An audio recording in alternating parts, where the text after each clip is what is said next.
No school in the country has won more NCAA titles than UCLA. From basketball to volleyball to gymnastics, 113 and counting. Today, inside the Chapel of Championships, Poly Pavilion, UCLA hosting a pair of challengers. It's Georgia, the Gym Dogs from the East Coast, and conference cousin Stanford. It's all live on the Pac-12 network. Look at the national rankings, and Utah remains highest-ranked Pac-12 school. They move up to number 5. UCLA has actually dropped to number 8. Georgia's been in the top 10 all year. The Gym Dogs are now number 9. Stanford sitting at number 17. There are 6 conference teams right now in the nation's top 20. Hi, everybody. Welcome to Westwood for a tremendous tri-meet. I'm Jim Watson alongside the Olympian Amanda Borton and the coach, Greg Marsden. All right, let's start with the home team, and that means we're going to begin with you in UCLA. UCLA has won 4 in a row. They're a hot team right now. They're still ranked in the top 10. But the Bruins are bruised and beaten, and Valerie Condesfield always tweaks with the lineup. Today, she's tinkering with it. Well, that's right. They're always known to be changing their lineup. The good news is they actually have some depth on all the events, but they're going to need their leaders to step up, starting with Danusha Francis. A few weeks ago, she made her debut in the all-around, but today she's competing only on bars and beam, but you're going to be in for a great show. She's ranked 3rd on the balance beam and showcases amazing skills like the unique dismount, the sideways side aerial, but they're also going to count on her consistency as she has hit 57 consecutive routines. Another important player to this team is Sadiqa Bynum. She is powerful with big tumbling. She'll be competing on vault and floor, where she is ranked 4th. She has also scored 9-9 or better 7 out of 8 times this season alone. Today will be the last meet of the regular season for Stanford, and that makes it critical considering their postseason chances. We'll talk more on that as the day progresses. Greg, we were there Monday night in Corvallis when Stanford lost late to Oregon State. It really hurts them. But Elizabeth Price, who you think is the best gymnast in the country, had another big night. Well, she's the defending NC2A champion on vault. She's increased her difficulty on that event and on every other event. She's currently doing some of the biggest skills in NCAA gymnastics and is my #1 pick for NC2A all-around champion. Yeah, she's in the top 20 on 3 different events. She has 24 individual victories. Let's talk about the visitors from the East Coast, the Georgia Gym Dogs, who come in, again, ranked in the top 10, but they have the toughest schedule in the country. The SEC is brutal, and their non-conference schedule is tough.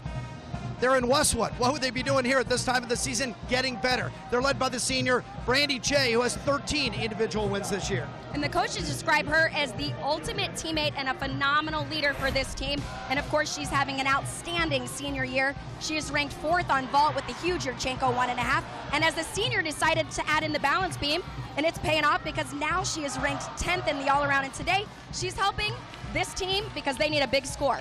Georgia makes its first appearance in Los Angeles in 5 years. Stanford must come up big today to secure its postseason chances. But UCLA is not only one of the best teams in the country, they haven't lost in this building in 3 years. All the subplots and the superheroes next, live on the Pac-12 network. It's 4-0 inside Poly Pavilion this year. Last year, the Bruins were 7-0. They haven't lost here since January 11th of 2014, but they're up against it today. Valerie Condesfield, like a lot of the best gymnastic coaches in the country, always wants to challenge her team, especially late in the season. She's been doing this for 26 years.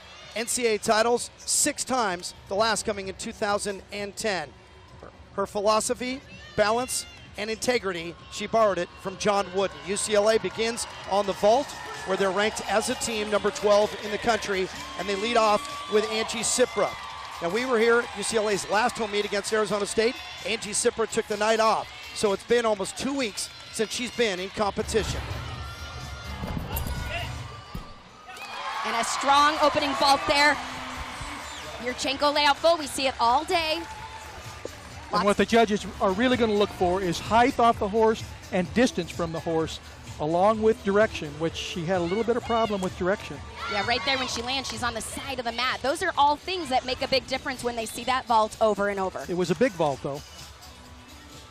Georgia begins its afternoon on the bars. We're going in the Olympic order, and they start with a rookie, the freshman Sydney Steed, but she's very good on this event. Top 25 in the nation. She has a victory and a season best game against #1 Florida with a 9-9.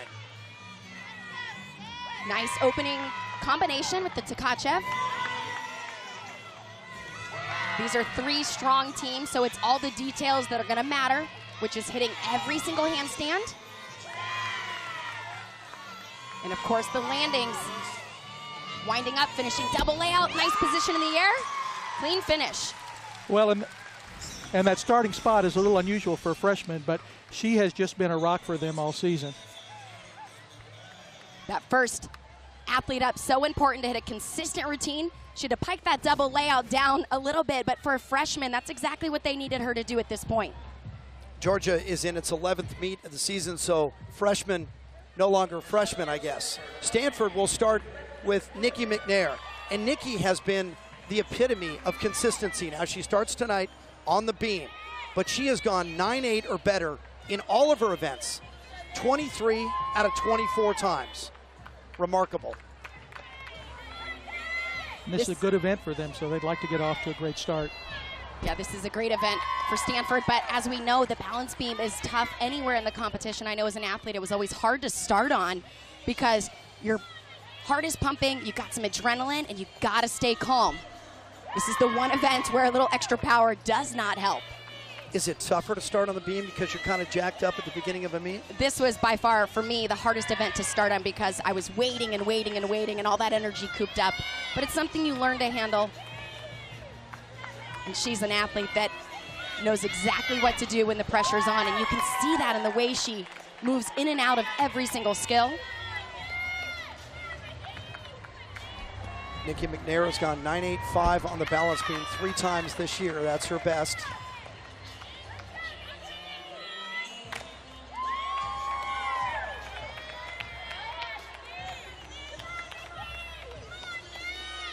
Setting up for the dismount. Finishing double full. Might have another 9.8 there. There was a small balance check midway through the routine, but other than that, pretty clean. Well, that's the routine they wanted to start with. Absolutely. She was solid throughout. Lots of amplitude on all of her skills, including the dismount, double full. Small hop back there, but as we all know, it's just get the ball rolling when it comes to the balance beam. Stanford is a team 13th in the country on the balance beam. Back over to the vault. We'll pass on the scores as they come to us. Angie Sipper begins with a 9.825. And here is Janae Honest, who has a victory this year on vault, a career-high 9.9 against Oregon State to win it. Half of her scores this year have been above 9.8, but of course that means the other half have been below.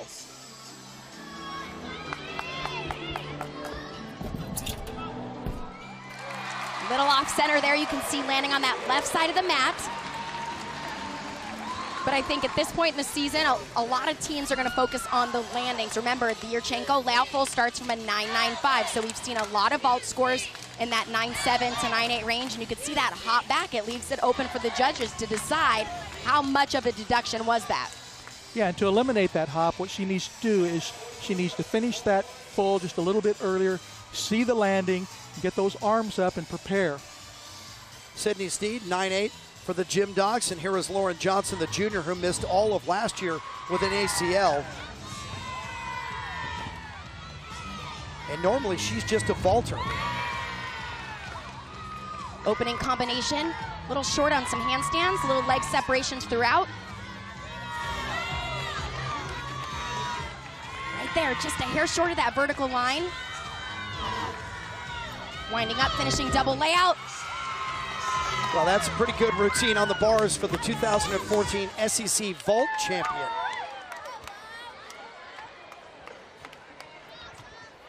Yeah, the judges are going to look at 2 or 3 key things. One are those handstands. 2, big height, big flight on the release move. And then 3, sticking that dismount. 9.85 for Nikki McNair. Now her sister Danny McNair next up on the beam for Stanford. Danny this year has a season high of just 9.7. But she too has been consistent. Most of her routines have been above 9.7, regardless of the event. Little balance check there on that side aerial. Looked like it went around the side just a little bit. Remember, balance beam is 4 inches wide, so there is no room for error. Oh, wow. Tumbling element, back handspring layout, step out. Remember, a fall is 5/10 of a point. Also, every team has 6 athletes up, only 5 scores count. So when it comes to the balance beam, they will hope to drop that score. So So already the final four now in the beam lineup for Stanford. I've just felt the pressure increase a little bit. You see Elizabeth Price there in the background, all the way to the right with the white bow in her hair. She is next up.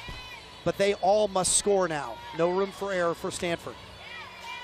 As Greg mentioned, this is a good event for them. Stanford struggles on the floor, so they can't afford to lose points here. Gainer dismount. Yeah, that's always a tough thing in the momentum for the balance beam. One fall, and it is very difficult to block that out, but that's exactly what Stanford needs to do at this point. 9.825 for Cipra and 9.8 for Honest. Sonia Miraz in the 3 spot for the Bruins. She's coming off her season high on this event a couple of weeks ago, a 9.85 against Oregon State. This will be just her 5th vault of the season. Clean landing there. Nice vault. I like the way she opened that up and flared it. Almost stuck it. Well, she had nice position off of the table. So she landed directly behind the vault. Gets that little bit of leg separation. Opened it up for that landing. Just a small slide. Should be a strong score. Back over to the bars. And a familiar name, if not a familiar face to Pac-12 fans. Natalie Vakulik. Of course, her sister Christina was a gymnast at Stanford up until last year. She has a victory on bars this year and 6 scores better than 9.8.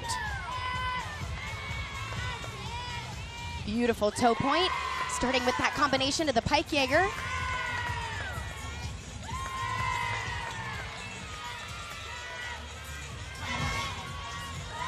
Just a little short on those handstands. You know, every event has its plus and minuses on where you start. Oh, stumble there on the landing. I enjoyed starting on the bars, but it looks like they're just a little tentative, missing some of those handstands. Struggled a little bit here on the dismount as well. Well, I don't want to make excuses, but this has been a tough weekend for them. They had their senior night on Friday in Athens and then flew all the way across the country for this meet today. Yeah, they lost to number 8 Auburn on Friday, and now that's the team Auburn that they're chasing in the SEC standings, trying to get in the top 4. Much like the Pac-12, top 4 teams go in the night session at the championships, and the next 4 go in the afternoon. Here is Elizabeth Price for the first time today. You'll see her on all 4. She is number 3 in the country in the all-around. Price on the balance beam, though, is only a top 50. Everything else, she's top 10. She is known for her power, but she brings that to the balance beam. And you're going to see it right here. Big layout, 2 feet. A little off center there on the landing. Had a 9.9 on beam at Metroplex in Dallas about a month ago. Had a 9.85 at Oregon State on Monday. Nice flexibility there on the lead pass.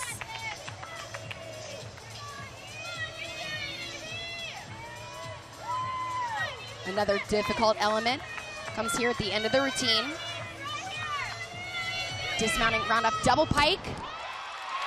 I commented when we saw them on Monday, I just don't think it's fair that a step on a double pike is the same as a step on a gainer, because it is so much more difficult. But this is where the one major deduction happened. You can see when she landed, she was just a little off center. That right shoulder went down. This gives you a great view. She is a very experienced athlete, so even though half of her foot is off of the beam, she stays calm, and that could have been a fall, but instead it'll be a small deduction for her. College gymnastics, of course, has changed this year on the vault. Yurchenko full downgraded to a 9.95 start value. So gymnasts like the Puolani Hall have gone with a Yurchenko 1.5. This is new to her this year, but twice she has hit 9.9. A 10 start value. Wow, this is a much more difficult vault than the Yurchenko full.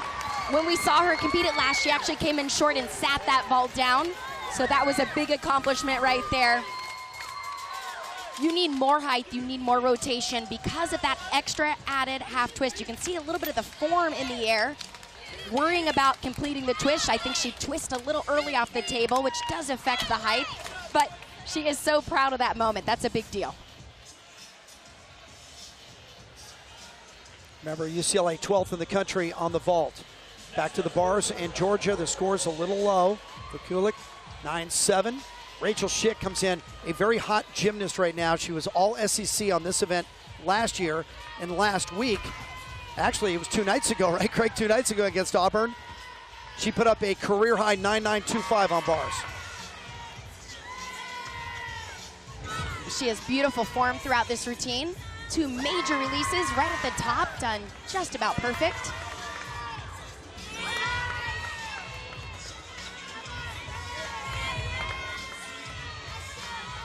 Setting up for the dismount. I watched her stick it in the warm-up. Nice takeoff double layout. Oh, just a little on the front of it. Looked like an effortless routine for her. Nice form throughout. Double layout, nice position on the takeoff. You can see she spots that ground just a little on the forward part of that landing and just takes a small hop. Georgia's ranked 8th in the country on bars, and the goal every team is trying to hit on each event is a score of 49. Georgia has done that 9 times on the uneven bars. 9.825 for Elizabeth Price. Remember, they're trying to drop that 9-1.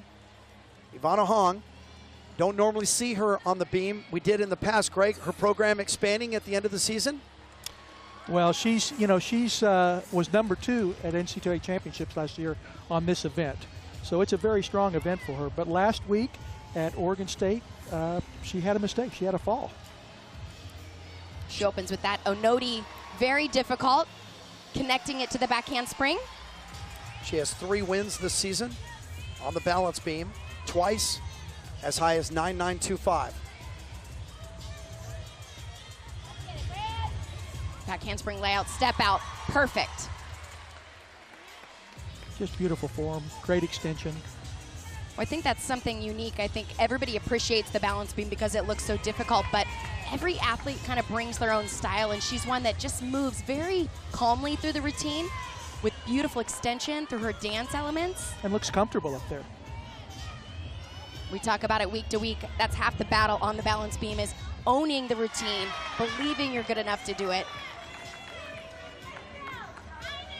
Those that seem to master this event look like they're dancing up there all the way through start to finish. As she finishes gainer pike, she buckled her knees when she landed. That's kind of unusual. Well, I was just about to say that was just a almost perfect beam routine, and then on a relatively simple dismount, she makes a mistake. So it's hard to explain.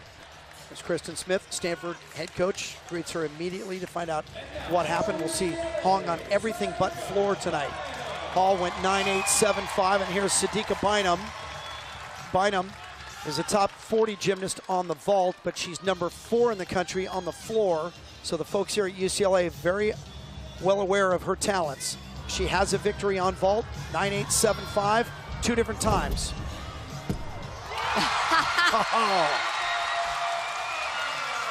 That was a great vault for her. Well, and sometimes she has problems with directions on that, lands on the side of the mat, but not that time. Yeah, she was right in the center. The Yurchenko Arabian, that vault does start from a 10.0. Right there.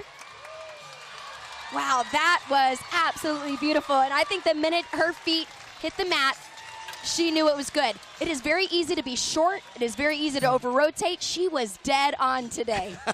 She's been number 1 on the floor for most of this season. So this is an event she's looking to improve upon. I mentioned she has the 1 win on vault, but she has 5 victories on floor. 9.8 for Rachel Schick. That equals Sydney Sneed's top mark. And here is Brandy J. We talked about her at the top. She is number 10 in the country in the all-around. She is 18th on this event. Nice line down to the low bar. And she does an unusual release move here. A full twisting reverse heck. Even the UCLA fans liked that one. Her last 5 scores on this event have been 9.9 or better. 5 in a row. And a huge dismount. Full twisting double layout. I had a chance to talk to the coaches about her before the competition, and they said, you know what, it's an honor to coach her. She is such a team player. All she cares about is the team, and I'll tell you what, her team needs her right now. She is a consistent deliverer of big scores. Ivana Hongo's 9.85, so two 9.85s on beam along with the 9.825. Melissa Schwang is a top 50 gymnast on the balance beam, currently sitting at 44th, a senior. You know, and Melissa, when Stanford was at Georgia earlier in the season, Melissa actually was the sixth person on beam and secured the win for Stanford. That's right, she went 9-9 to beat Georgia in Athens earlier this year. 5 scores of 9.825 or better. Well, beam always feels good when you come through, but when you clinch the meet on the road at Georgia, that's confidence booster. Nirvana.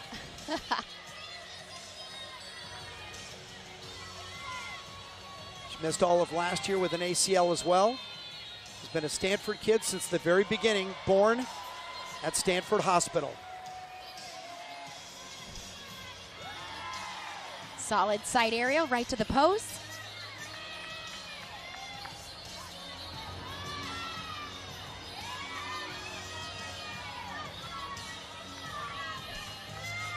Dismounting off the side, gainer layout full, Very nails nice. the landing. Wow, that was beautiful stuff. She has not won beam this year. When she hit 9.925 against Utah, she finished second, puts a smile on the face of Kristen Smith. Look at UCLA scores piling up over on the vault, a 9.95 for Bynum, and that takes some pressure off Madison Preston because UCLA already has a big score on this event. Now she can really let it go. Madison has a victory against Oregon State, went 9-9. She's been on the vault in every meet. She's a freshman from Loveland, Ohio. Outstanding. Well, best vault of the year for her. Definitely the best vault of the year. I commented last time we watched her that her technique is just about perfect. And when you have perfect technique, it makes it a lot easier to have great landings, which we've seen, but nothing like this. Look, straight off the table. She leaves the table in a layout position before she starts that full twist. Straight body all the way through till her feet hit the ground. Remember, a perfect score on that vault right now would be a 9.95, so we'll have to see what the judges thought. The lowest score for UCLA before that vault, Janae Honest, a 9.8. So anything better than that, they'll keep Preston. And UCLA is going to go way over 49 on the vault to start. A 9.9 for Brandy J. Look at the scores, 9.7, 9.8, 9.9. And here's Brittany Rogers, who is the Gym Dogs' best on this event. Number 6 in the country on uneven bars, 4 wins, and a season high of 9.95 came against number 5 LSU. And I love the composition of this routine. It's very unusual. When she has a nice long line, big release moves. Transitioning back to the high bar.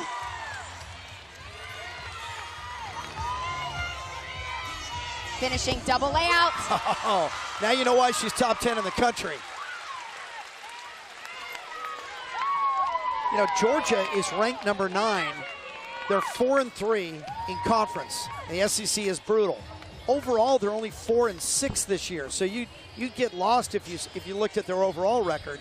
You have to look at who they've gone against. They have the toughest schedule in the country. Melissa Schwang went 9.925 for Stanford, and here's Rachel Dahm. So remember, Stanford had that fall. Danny Nair's second up. 3 in a row have posted good scores. Now it's down to Dahm. Opening front aerial to that backhand spring. She had a 9.85 on Monday night at Oregon State.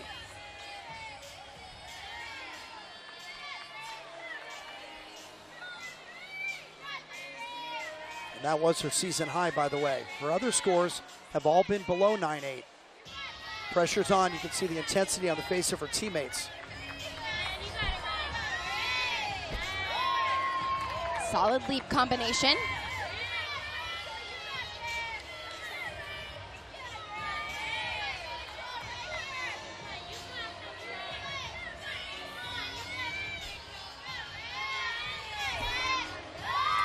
She looked confident there.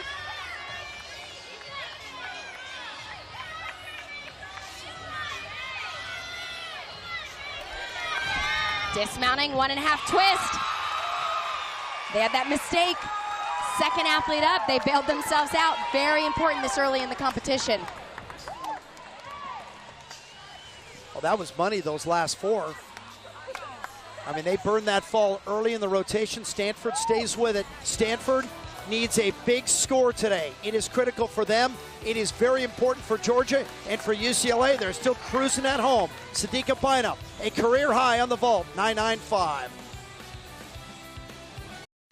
How about these scores for the Pac-12 schools in the first rotation?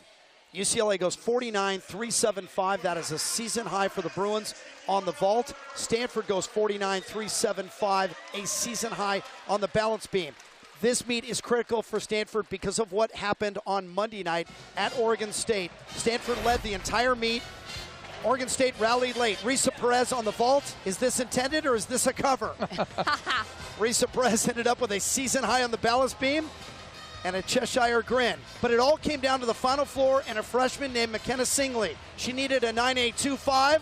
She blew right past that, posted a 9.9 and won the meet for Oregon State. Remember, it's all based on regional qualifying scores. Stanford's 196-250 dropped them below Oregon State in the Pac-12 standings right now. Based on RQS, Stanford would go in the afternoon session at the Pac-12s. Utah, UCLA, Cal, and Oregon State in the nighttime session. Greg, you did this for 40 years. Why is it more important to go in the nighttime session? Well, you want to be in the session that it's perceived that those are the best teams in the conference. And you want to be there because you want to be compared, you know, mano to mano, right there out on the floor with the same teams. Yeah, Kristen Smith has taken Stanford to the Super 6 times, and right now they're just trying to set themselves up better position in the postseason. Stanford's problem has been the floor all year long. She knows they need a big floor today from at least 5 of their athletes. Let's go back and look at some of the highlights from the first rotation and begin with UCLA's stellar 49.375 season high on the vault. Sadika Bynum, career high 9.95. Well, these last 2 vaults were 2 of the best we've seen from UCLA. The Yurchenko Arabian, and the minute her feet hit the floor, she knew it was a great one. It was a solid landing and a 9.95. And then Madison Preston with the Yurchenko layout full. Remember, that doesn't even start from a 10.0, but she did it just about perfect. However, the judges found a deduction 0.05 because they only gave her a 9.9. Over on the bars, Georgia got hot at the back end of its rotation. Brittany Rogers, 9.925. Well, this routine had tremendous releases throughout. Every detail start to finish, hitting that dismount. The solid rotation for them. For Stanford, all the pressure ended up on the Final Four. Elizabeth Price went 9.825. Ivana Hong went 9.85. And then Melissa Schwang stepped up with a 9.925. Well, that is an important rotation for them. They had that mistake and they bailed out early, and now they're heading into their event where they need to make sure they do the same thing, the floor. And Rachel Dahm closed out the rotation for Stanford. She too posted a team high 9.925. UCLA and Stanford 49.375 in the first rotation to lead early.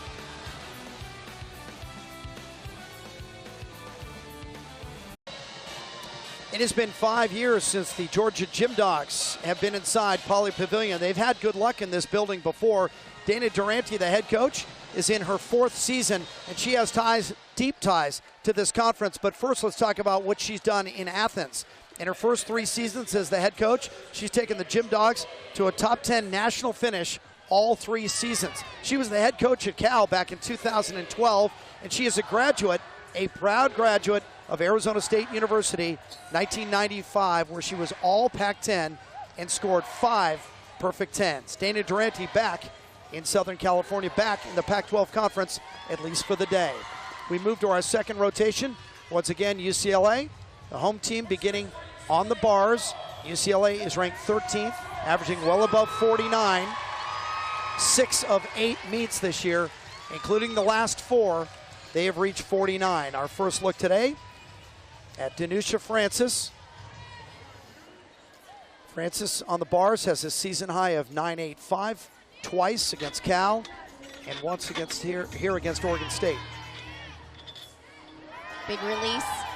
Takes it right back down to the low bar. If she has problems at all, it usually comes here. Sometimes she completes this turn a little bit late. And then let's go just a little bit early, but held on to that landing. She rarely has trouble. Every score this year for Francis on bars has been 9-8 or better. Well, those two elements right there at the end, very important. A combination into the dismount. But remember, the uneven bars is judged on those vertical lines. Not only do they have to hit them on cast handstands, they also want to stay in that range on the turning elements. So Georgia goes to the balance beam. They're a top 30 team in the country on this, but it is their weakest event. 3 times they've gone 49, including 2 nights ago against Auburn, where they went 49-250. It's not a season high, but it's one of their best. Brandy J, first up. She just posted a 9-9 on bars. And this is her first year to compete balance beam. It was never her favorite event, but they struggled throughout the year, and she's a senior and has stepped up and done a great job. that's, Whoops, and I jinxed her. Yes, she did. that side aerial is a difficult element. Anytime you have a skill that turns in the middle of the air on a balance beam, it's, there's a good chance you can go crooked. But when I had a chance to talk to the coaches about her, she said, as a senior, I want to tackle the balance beam.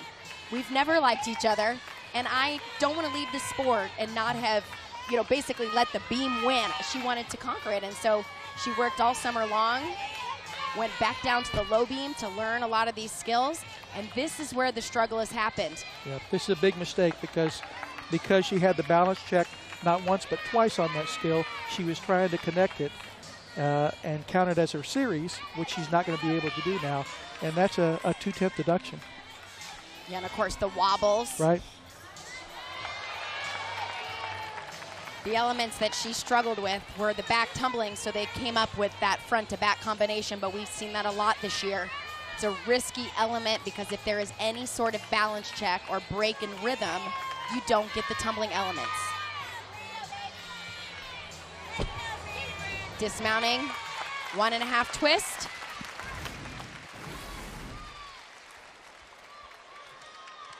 The side aerial, you can see she just came around the side. Of course, that's a major deduction. The feet came off the beam and the hands grab the beam. Yep. So that's where the rhythm went wrong. And then, of course, she struggled through the tumbling elements of that routine, and the pressure will be on the next 5 routines. Tough routine for Brandy J, and so that means the next 5 have to score. The beam has just been a killer for Georgia this year. Jenna Froen begins Stanford on the floor. This is Jenna's only event. She is a floor specialist. She has a couple of 9-8s this year, but on Monday night at Oregon State, she fell on a tumbling pass, went out of bounds. Chance of redemption.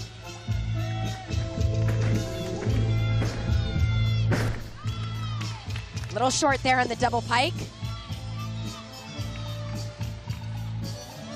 If I'm remembering, at Oregon State, she over-rotated and stumbled backwards out of bounds. Absolutely, and you can say it over and over that doesn't affect, it's a new competition, but as a gymnast, that always sits in the back of your mind, and the word you use is perfect, redemption. She came out, did not want to over-rotate, came up just a little bit short, small deduction. Nice, clean second tumbling pass there. Jenna's a senior from Kaneohe, Hawaii. Went to Punahou School, same high school that produced Barack Obama, and the best school in Hawaii.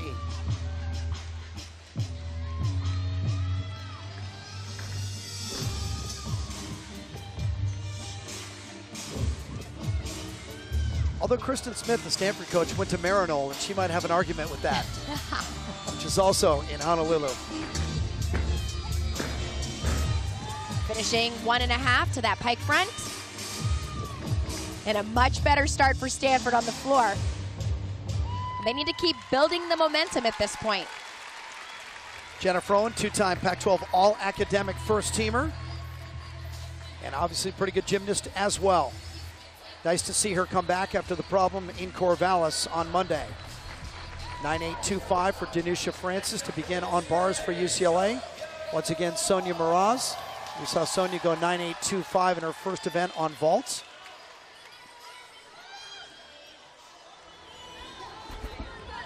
Sonia on bars, season high 9.85, but has 4 scores of 9.8 or better.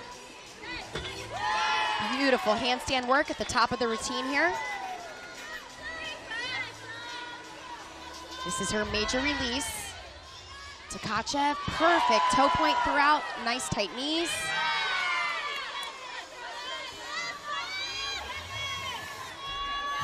Finishing double layout, holding on to that landing. Well, the last time we saw her in this building on this event was against Arizona State last week. Only a 9.775. This was much sharper, much more dynamic. Well, she was clean throughout. She hit the handstands. Nice form here on the dismount, but watch this fight.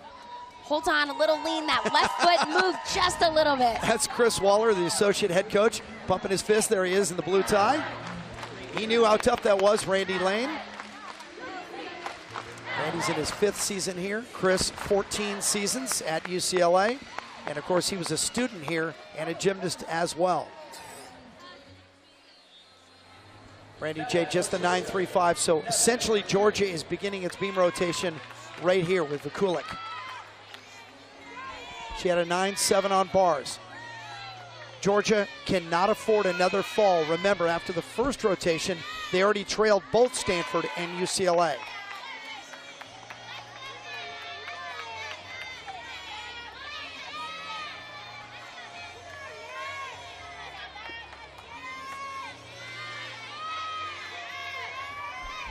Tumbling pass, back handspring layout, step out.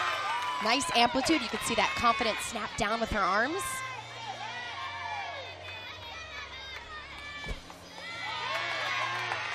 Vikulik from Whitby, Ontario.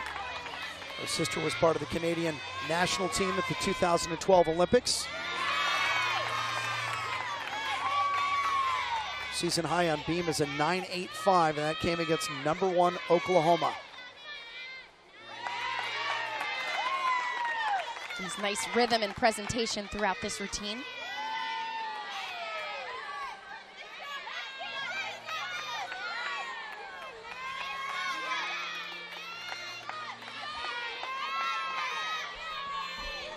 Dismounting, side aerial full twist.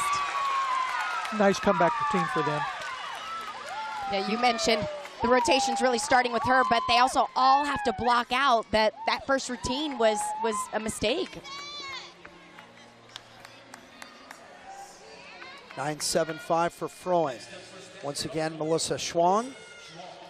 Schwang was part of those final 4 on the balance beam that came through to save Stanford for the time being with a 9.925.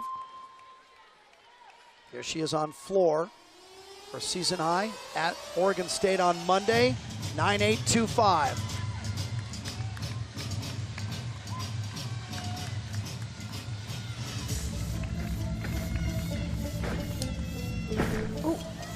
Short again. Yeah, that one looked like it might have stung the ankles just a little bit.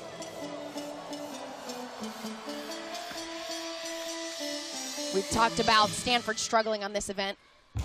And the biggest thing is they don't have a ton of depth, so the routines that they're putting out, they're trying to be as clean as they can, and every single landing matters.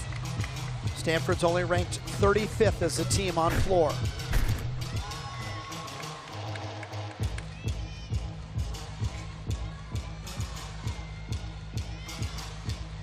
They did go 49 as a team at Oregon State on Monday, so they came in with a bit of momentum.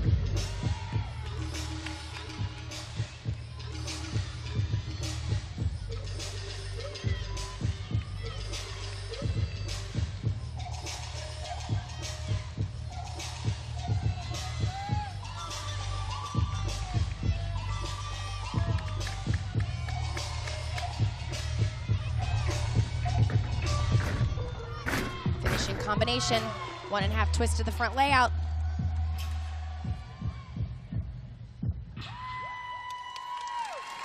Melissa Schwang, we will see her again on vault, but not on bars, so she has one more event in her program. Well, and this was the only real obvious mistake in the routine. She just came up a little short on this double pike, the opening pass. It looked like she was a little high on the back handspring, which affects the takeoff. Of course, she'll just get the deduction for the chest forward and the step forward. 9.85 for Miraz, so a good start for UCLA on bars. Stella Savadou, Stella has had to fight her way into lineups here in Westwood, freshman from Melbourne, Australia. Who didn't arrive until second semester, or second quarter, I should say. Has not been up on bars too many times this year, twice, I believe. Oh, wow. Beautiful release, and it looked like she had just a little too much swing on the kip and had to stop.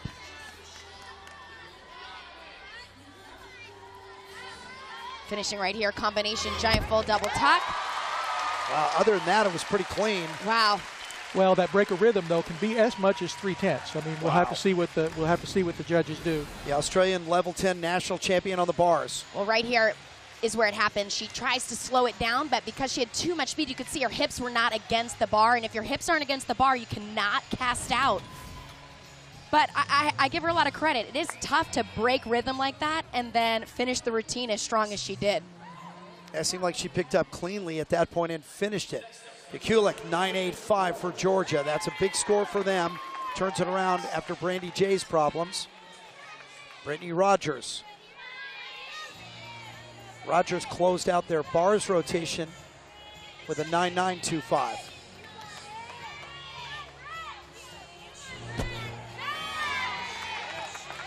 A little wobbly there on that opening front aerial. Brittany's 22nd in the country in the all-around coming in. She's 41st on the beam. Beautiful full twisting back handspring. You know, she was a part of the Canadian national team that at World Championships qualified the Canadians into the Olympics this year, and she's going to try to make that Olympic team after the collegiate season. Sara back handspring layout, step out. She has 3 individual wins on balance beam this year and a season high 9.925.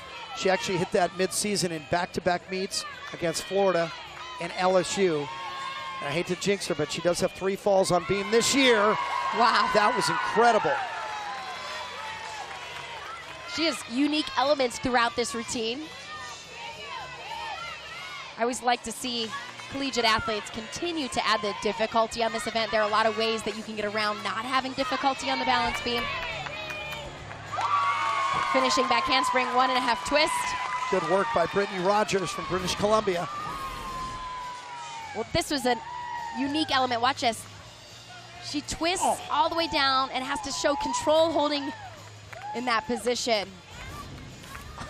She had a few wobbles throughout that routine. In fact, she struggled, I think, the most on the full turn, which we talk about over and over, but everything else in that routine was very nice. 9.75 for Froen, followed up by a 9.8 by Schwang, and now Rachel Dahm. Remember, it was Dahm who finished the beam rotation for Stanford. Clutch, 9.925.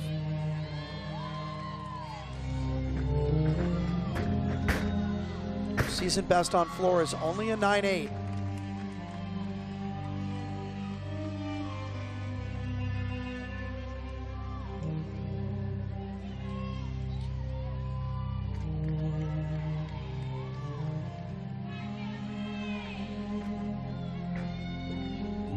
Injured at the beginning of the season, missed the first 4 meets.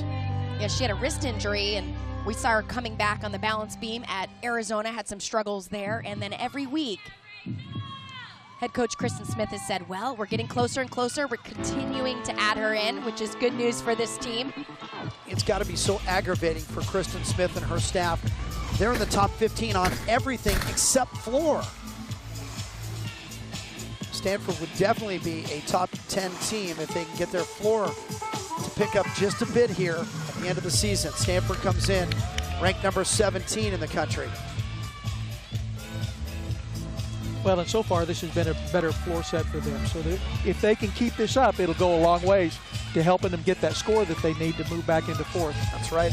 Chasing Oregon State, California, Arizona. Those are all bubble teams to finish in the top 4 and be in the night session in Seattle.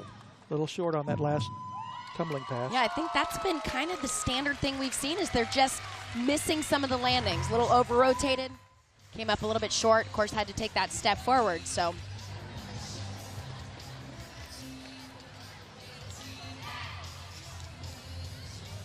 To the bars, UCLA just Saw Savita go 9.575 with that break. Melissa Metcalf has been in the bars lineup the last 4 meets, and she too had to elbow her way in. This will be her only event today at a 9.85 early in the year at Florida. Well, big combination work here at the top of the routine. We've seen her make that mistake before. She comes out a little bit early on the toe handstand. Great save. A little short there on that final cast. Here's the big question, double front. Step forward. Such a difficult dismount to land because it's blind. You just have to have a feel for where the floor is. Yeah, I competed a double front, and I remember I really didn't focus on sticking. I always just made it a point to take a step forward because a lot of times you try to stick that dismount and you sit it down. Brittany Rogers went 9.825. Vivi Babelis, first time today, the sophomore from Montreal. Season high of 9.875. 3 scores better than 9.8 on beam this year. Little balance check there on the front aerial. Vivi also a former member of the Canadian national team, 2010, 2011. Nice dance connection across the entire beam.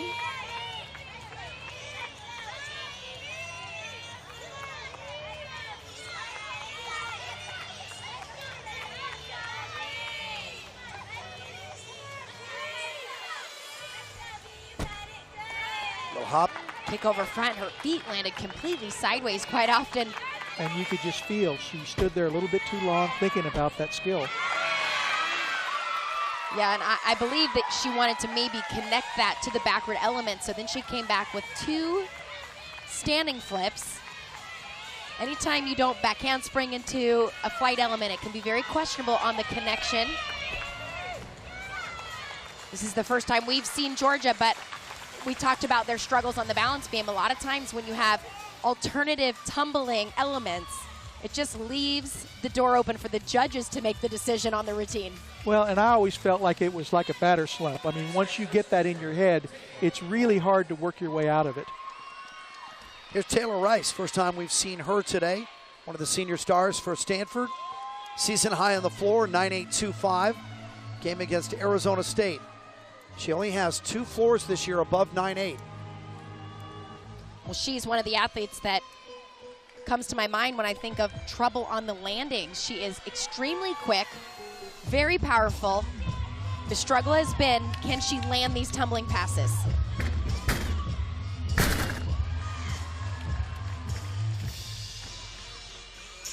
Taylor normally is an all-arounder, not today.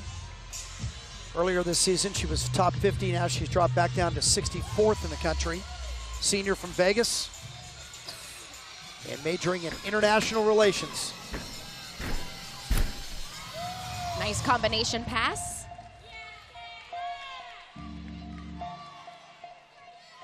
And you can see where Stanford has come up short this year on the floor. You talked about their depth. That's been a problem. They have some younger athletes in the floor rotation who they're not seasoned yet, but some of their seniors have let them down as well. Good scores, but not great.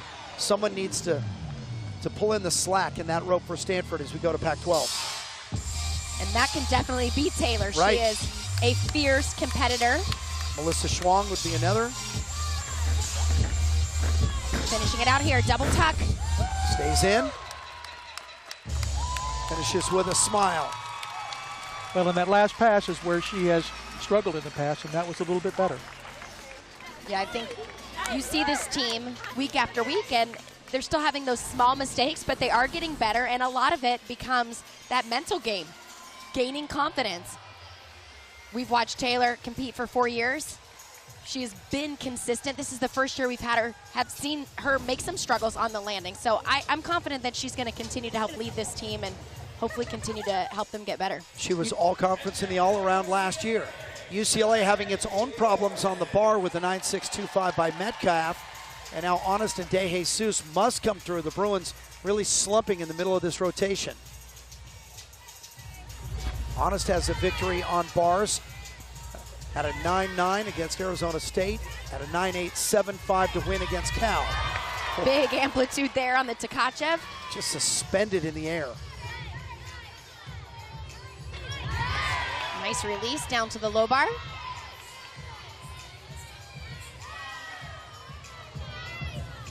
Setting up for the dismount. Full twisting double back. All the way to the end of that mat. It looked like she wasn't quite ready for that landing. That could have been a stuck landing. It was a surf stance, one foot in front of the other. She's a regular footer. Well, look at the height here. Big air. You can see those feet flex just a little bit. She's really improved on her form. That's still an area that she can continue to improve on. Amplitude, and looks like, oh, wait a second. There's the mat. But with that said, a much better routine for UCLA. They needed that. Absolutely. Sometimes the kids coach themselves. That was Christine Pang Pang Lee that went over with an arm around her teammate. 9.65 for Vivi. And Georgia, too, needs to pick it up here at the back end of the rotation. Remember, they already had a 9.35 at the top. So Ashlyn Broussard and Mary Beth Box feeling the pressure on beam. Broussard was the team MVP last year. She finished strongly at the Berkeley Regional. She had a pair of 9.875s on both beam and vault. She looks very confident in this routine. Coming off a season high against Auburn 2 nights ago, 9.925.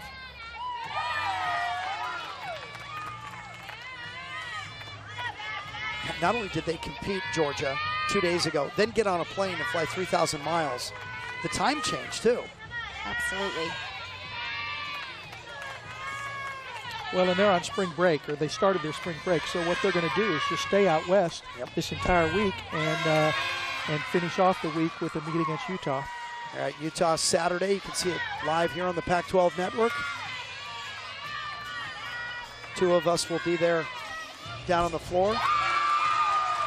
But Greg, do you haunt the Huntsman Center like the Phantom of the Opera? Are you back in the darkness, in the catacombs? No, I'm going to be here waiting for you guys.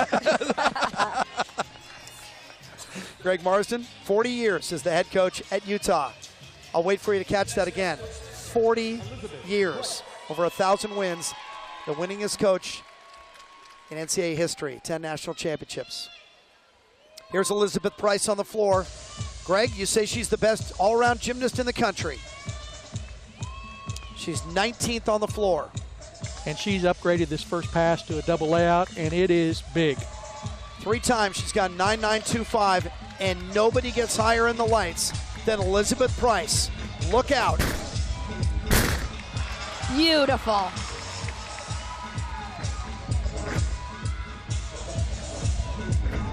It's amplitude on everything. Leaps, jumps, tumbling.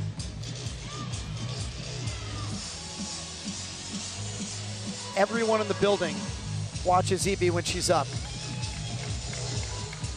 It's just big gymnastics and big on every single event. Even the Bruins sneaking a peek over their shoulder. Beautiful combination there.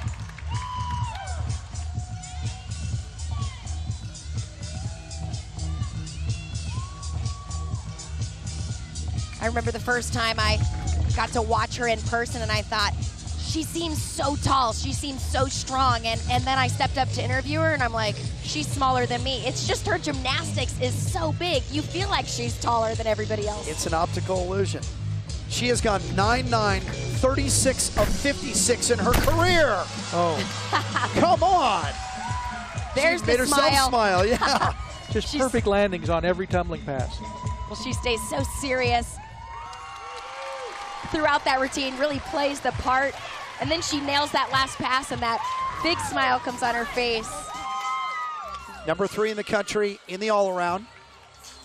This is what sets her apart. Well, look at the form, the height, spots that landing, and literally she does it week after week just like that. You think, how in the world could she do it so perfect every single time? But you know what? She was a phenomenal elite gymnast. She did skills even harder than what she is performing here in college, and it's great to continue to see her bring that difficulty.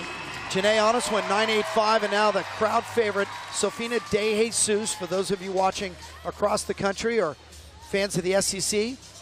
Sofina De Jesus is the one that danced on the floor one day here, went viral the next. 40 million people saw it, and a week later she was dancing on the stage at Ellen. Well, she has a beautiful bar routine also. Strong combination work at the top of the routine with beautiful form. It's funny, after that floor went viral, it was this event in which she was named Specialist of the Week in the Pac-12. Well, big dismount, full twisting double back. Held on to it. Yeah, Maybe stepped out of the landing. She comes off the bar a little bit early. In fact, every time she does it, I kind of grip my seat because she travels really far but doesn't get quite enough rotation. And it's going to give you a great view of it right here. She comes off that bar, bends those knees a little bit early, so when she lands, that chest is forward. Sometimes it's a good landing. That one had the hop forward. Her last two scores on the bars have been 9.925. I don't know if she's going to get to that score. No, she had her feet separated on her release move, and then should be a fairly good-sized deduction on that dismount, both for the chest down and the big hop forward. 9.9 for Ashlyn Broussard, very nice. And here is Mary Beth Box, the anchor on beam for the Gym Dogs. Mary Beth, senior from Calhoun, Georgia, has one on beam and just posted a career high at Auburn 48 hours ago of 9.925.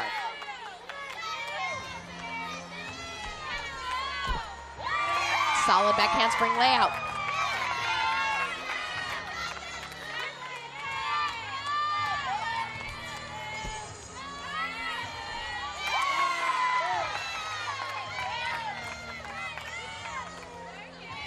You know, I know it's been frustrating for Georgia, their problems on balance beam. They're capable of being just a superb beam team and have had a 49.45 this year. That's the hardest part about the balance beam. Once you kind of start feeling like you're not as good at this event or you're struggling, that's always in the back of your mind. So at this point in the season, they really just have to start attacking these routines. With that, they had the mistake early on in the rotation, but since then, they've kind of gained some confidence and a strong finish here. 49 three times this year, so Georgia's capable of it. They are going to have to count a 9.65. They'll be able to drop the 9.35 at the top. Meantime, Stanford is trying to put its struggles on floor behind. They have 5 good scores. Haley Spector now trying to go better than 9.75 to improve things. This was the key to Stanford's day, this floor. You expect them to be good on the other 3 events. You hope that they're good on floor. She has a big first tumbling pass, double Arabian, blind landing. Little chest forward there like she wasn't expecting it, but we've watched over and over and she seems to know where she's at. And hung on to it.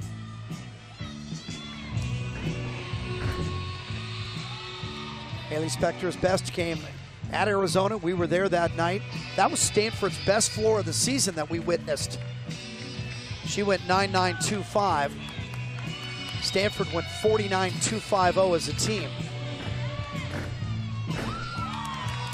Strong landing there on the front combination pass.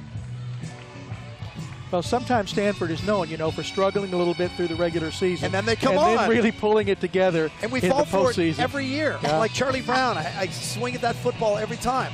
Kristen Smith always seems to dial it in right at the end.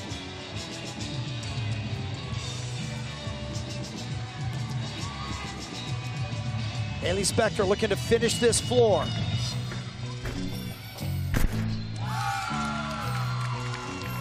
That should beat 9.75, and that's a great rotation for them. Very nice. And Much better set on floor for them. And it wasn't just about this rotation and this meet. Stanford's season is kind of hanging in the air right now. Which way are they going to go? If they come up with a big enough score today, they could jump back into the top 4 in conference, be in the night session at Pac-12s, and who knows where that leads them on the way to regionals. Elizabeth Price, Stanford, another 9.9. Just beautiful.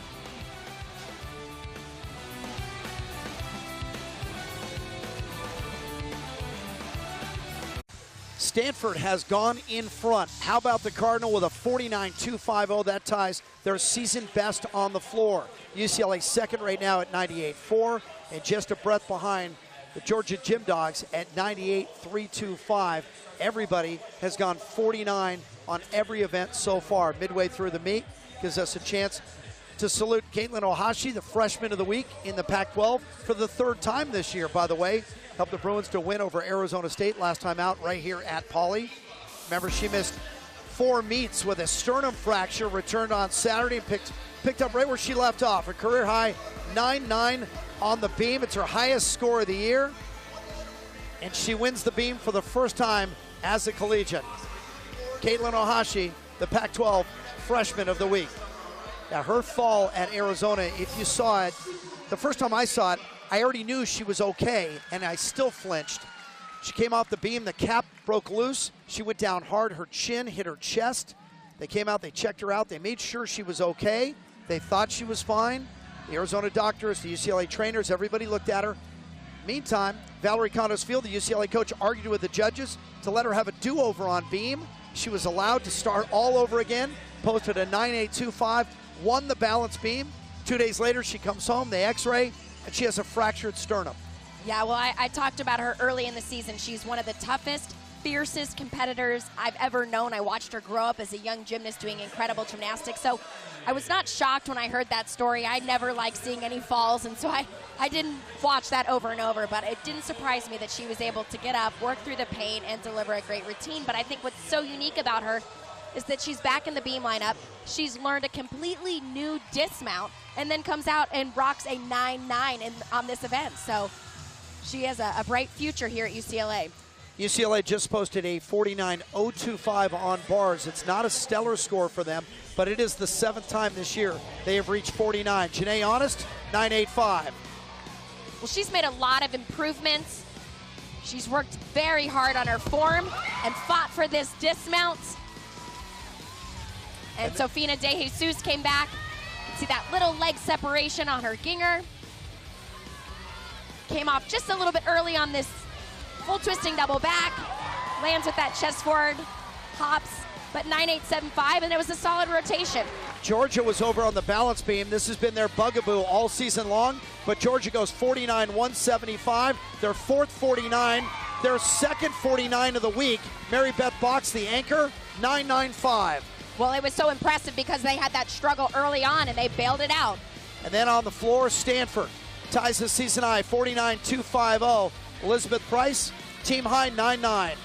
Well, and I'm going to get myself in trouble here, but if this is the SEC schools, that goes 9.95 or 9.975. Why do you that do was that? A gorgeous routine. You know your Twitter's going to blow up. Why do you do that to yourself? Come on, it's East Coast, West Coast. It's all right. Well, you watch that routine. It's packed with power. She's got perfect technique. Every single landing was gorgeous. You know, come on, judges, give those scores out. We've been talking about how critical this meet is for both Georgia and Stanford. Let's start closer to home with our Pac-12 school, Stanford. Again, because they lost at Oregon State on Monday, the Beavers, they jump over them. So Kristen Smith, I talked to her before the meet today, and I said, this is your last meet of the regular season. Is it fair to say you need a big score right now to get into that night session, and that's what you want? She said, absolutely. Greg, you talked about why it's important. Does it change things as a coach, the way you approach a meet like this? Do you approach this like it's a regional, like it's a Super 6? Is it that important? Well, yeah, this is their last chance. So the coaches know, the gymnasts know that they want to be in that last session. They're fighting to do that, and really they've come out and done a great job so far. They just need to finish it off. And Georgia, of course, is in a similar position in the SEC. They're 5th right now, chasing Auburn for 4th. And remember, Georgia stays in the West and will be at Utah on Saturday live on the Pac-12 network.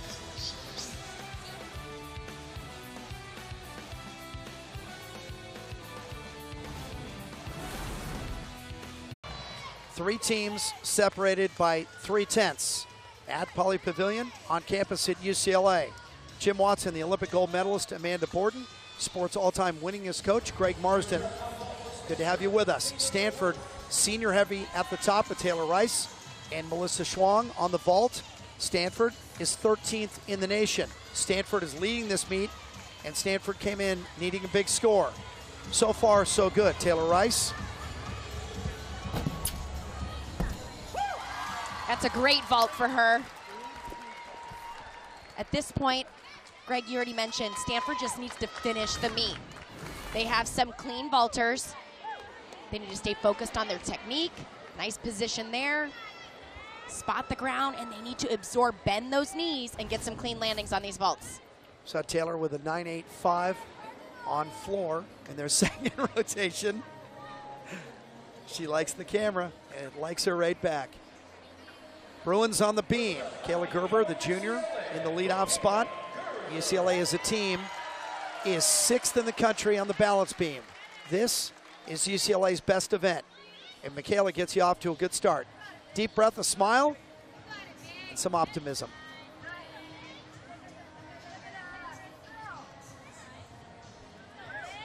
She has a unique mount and then moves right into a unique turn.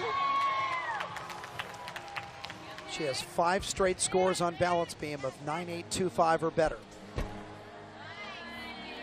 Solid front aerial combination to start the routine.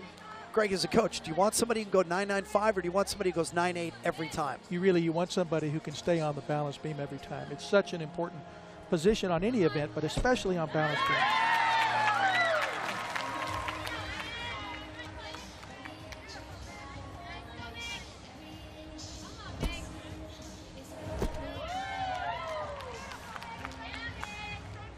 You can tell she just enjoys performing on the balance beam. She has a smile on her face start to finish. I'm not sure I ever smiled during my beam routine in competition. I smiled when my feet hit the floor on the dismount. That was about it. Side summing was clean. Well, she just exudes confidence. Junior from Cambridge, Ontario. Setting that dismount up. Wow, that Nice was pretty landing. good, guys. Yeah, that wasn't just a hit routine, which is exactly what you want. It was also done very well. Perfect execution throughout. Finishing right here, back handspring to that gainer layout full. Spots the ground, holds on to that landing. Michaela leading off on beam. We will also see her lead off on floor in the 4th rotation. Georgia led off the meet with Sydney Sneed on bars with a 9.8. And she too is in the top spot here on floor. Georgia is top 10 in the country on floor. Well, and Sydney was in a back brace for 6 months before she came to Georgia. Said she had to kind of reteach herself gymnastics again. Well, that looked pretty good if she relearned that. Whipped a double tuck, great amplitude. 2 nights ago, senior night at home against Auburn, she had a 9.875 to tie her season high.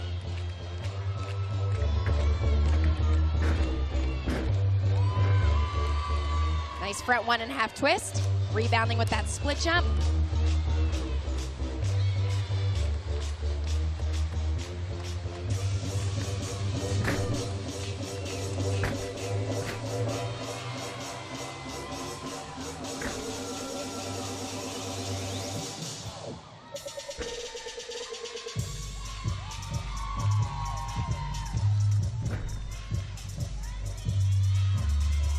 Georgia's put up some good numbers as a team. Twice this year they've hit 197 against LSU and Monday night against Auburn. They've reached 49 in 30 out of 40 events coming in. The problem is, according to Dana Durante, the head coach, we've only had 2 complete meets. That's putting all 4 events together on the same night. Oh. Stepped out. Flag is up. Yeah, her foot went completely over that white line. That's 1/10 of a deduction. And it looked like really she had plenty of room if she'd have been right in the diagonal, but she was just off that diagonal a little bit, and it hence the out of bounds. Taylor Rice with a 9.8 vault. That's a good one. Alyssa Schwang is having a pretty good afternoon. Schwang 9.925 on the balance beam and a 9.8 on the floor already today.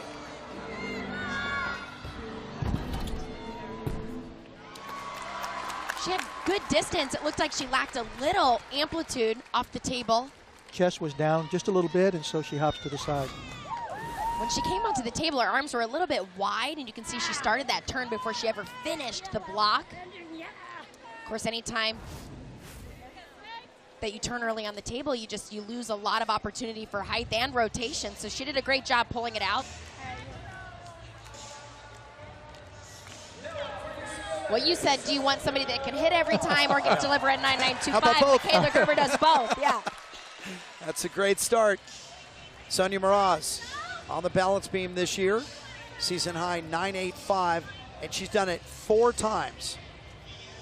She is 17 for 17 on the balance beam.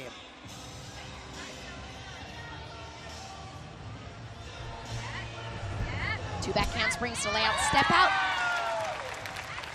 Looked like she was a little off balance throughout, but she stayed calm, finishing that layout step out.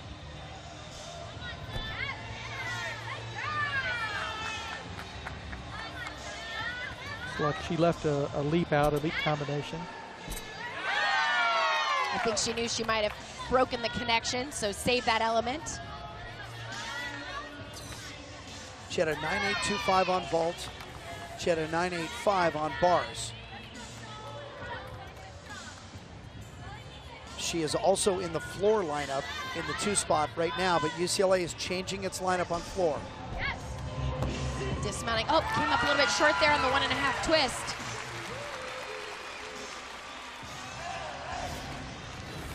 She opened this routine with the 2 back handsprings to lay out, step out. And right here, you start seeing her drift a little bit to that left side. It's very easy to kind of overreact. She stayed calm, held on to that layout, step out. Well, and to be a good beam worker, you've got to be able to do that because it's not going to be perfect every time. That's right. You've got to be able to correct and cover and stay on that balance beam. 9.75 for Sneed. Once again, here's Vivi Babelis. Vivi had some troubles on beam, 9.65. Time to leave that behind and focus on floor. Whip, immediate double tuck. Looked like it was kind of rotating a little bit slow. She seemed to be able to pull it through on the landing. 4 of her last 4 routines on floor, 4 of the last 5 have been 9.8 or better, so coming in with some momentum.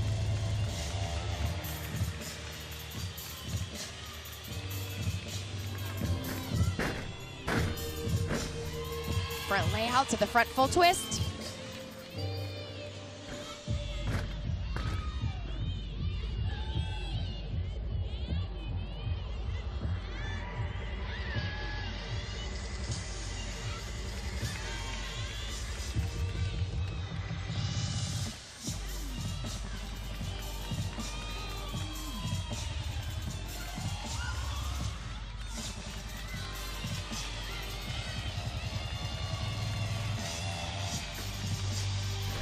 Finishing it out, round up double pike. Beautiful landing there at the end of the routine.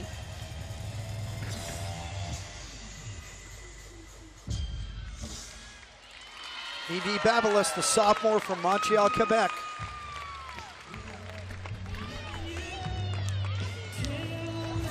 It's a little bit unusual the way she gets into this last double back. Right out of a round off, no flick-flack in between. Yeah, it looked like her right arm was wrapped. In fact, all of her tumbling excluded using her arms. So that takes a tremendous amount of power to generate just from a round off. 9.775 from Melissa Schwang. The McNairs have switched positions in the lineup, so Danny will go first.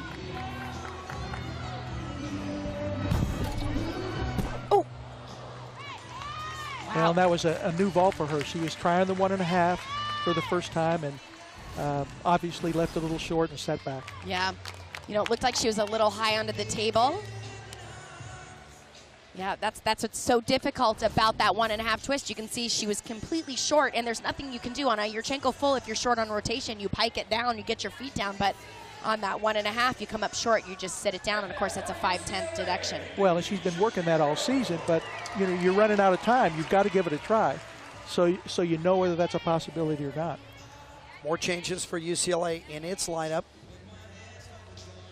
And it looks like Nikki Shapiro is next up on beam.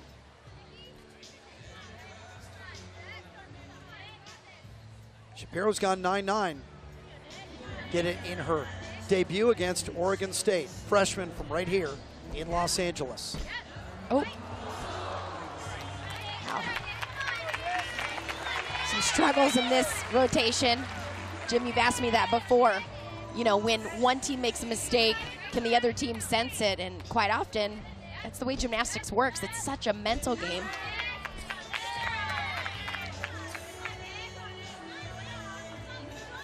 Well, I know she's gone exhibition a few times, but I think this is her first time to actually compete the count tonight.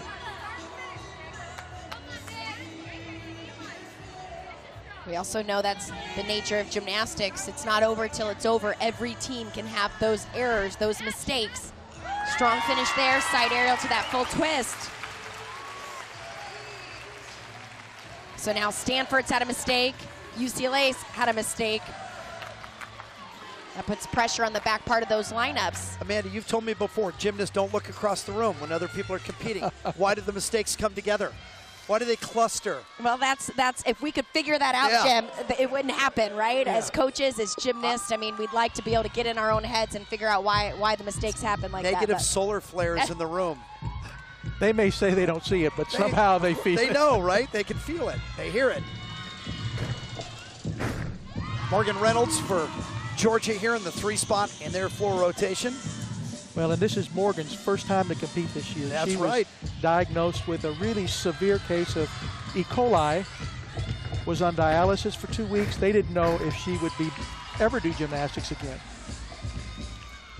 Wow, I can imagine going through all of that and missing what you love. This is such a great moment for her to get back out there. And a hometown kid from Athens, Georgia, home of the University of Georgia. And so you know she's got a lot of friends and family watching back home.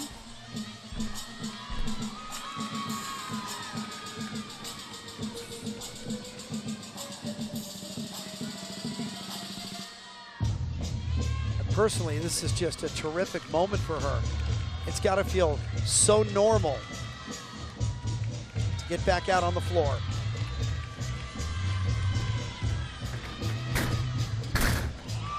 Finishing Rudy. Little bounce out there on the finish.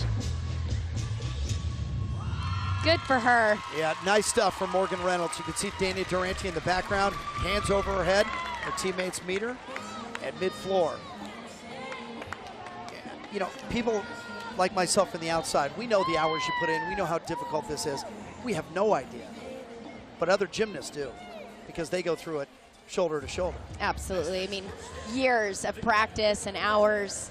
And, you know, to have that opportunity taken away and then come back, pretty exciting moment for her. Well, and it's motivational for the entire team. Nikki McNair, season high 9.875. They needed it. Big layout full. She knows that was a great one for her. Had to have it after her sister Jess fell.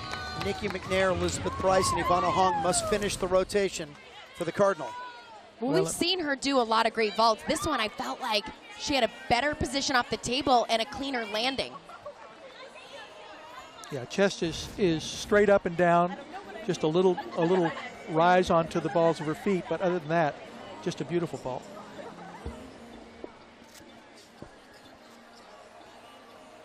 Shapiro just the 9-1. UCLA wants to put the line through that one and count the last 3. Caitlin Ohashi, the reigning freshman of the week. Season high 9-9 on the balance beam against Arizona State. All 4 of her routines have been 9-8 or better. Difficult tumbling pass coming up here. Look at the amplitude. And on 2 one feet. foot. Held on to it. Yeah. I think what makes that a little more difficult is that she punches off 2 feet. Quite often on the balance beam, we see a lot of walkout tumbling. Then has a balance check on the lead. Every time, it's the dance elements.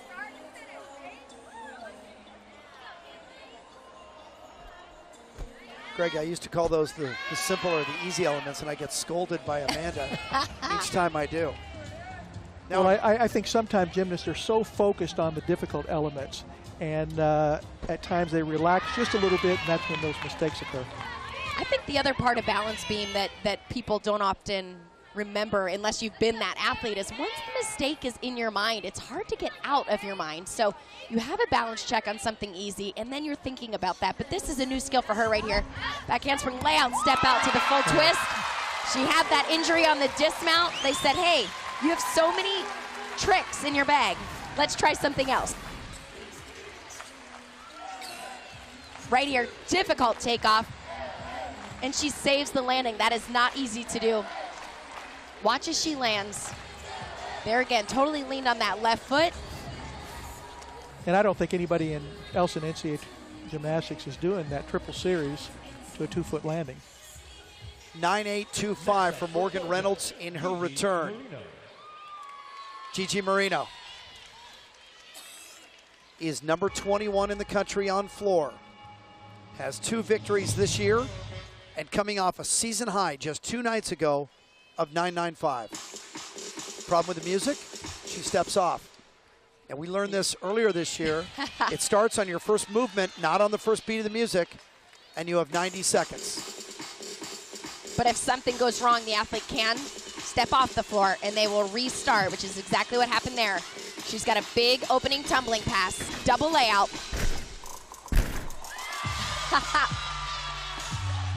We saw Elizabeth Price do that same exact skill. Elizabeth's is straight up and down. Gigi's is fast with quick rotation.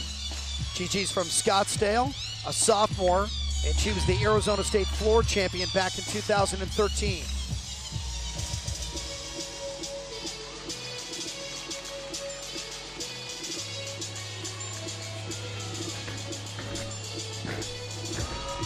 Clean combination work there in the second tumbling pass.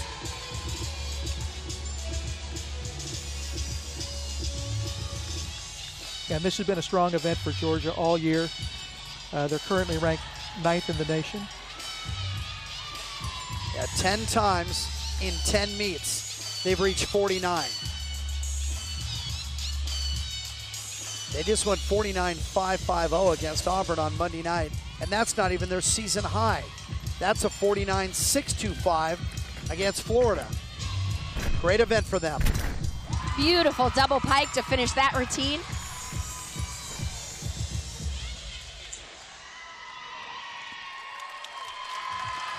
Not a lot of deductions in that routine.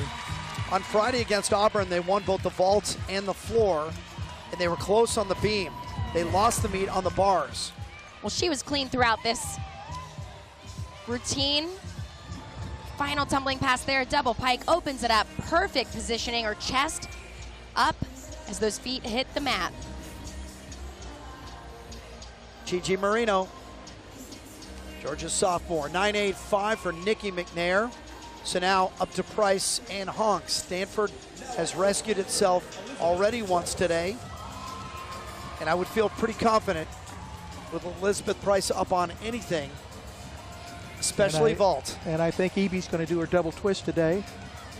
She's number 7 in the country on this event. Look at my goodness. Wow. Chris Swarzik, the assistant coach right there. He knows a good one. Well, I've gotten to see this on video. We've shown here on the Pac-12 network, but in person, I mean, look at that position on the table and the landing. The chest is straight up. She comes off that table so quick. Her feet are totally together, spots the ground. I mean. Okay, if that's not a 10, I don't know what is. I agree. Come on, judges.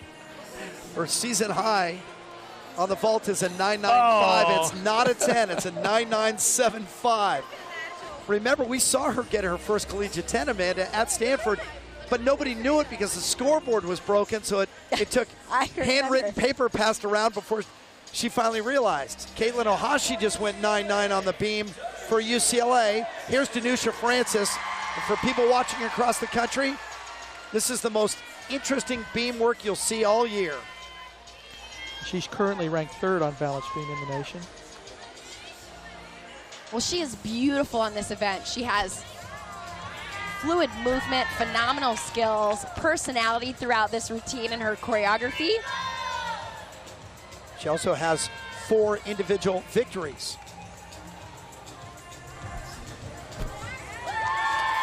Such an entertainer. Well, elements like that, she showcases her flexibility.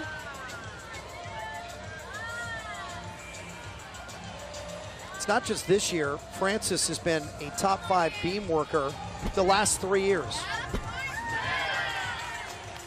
She's strange. She likes the beam. Took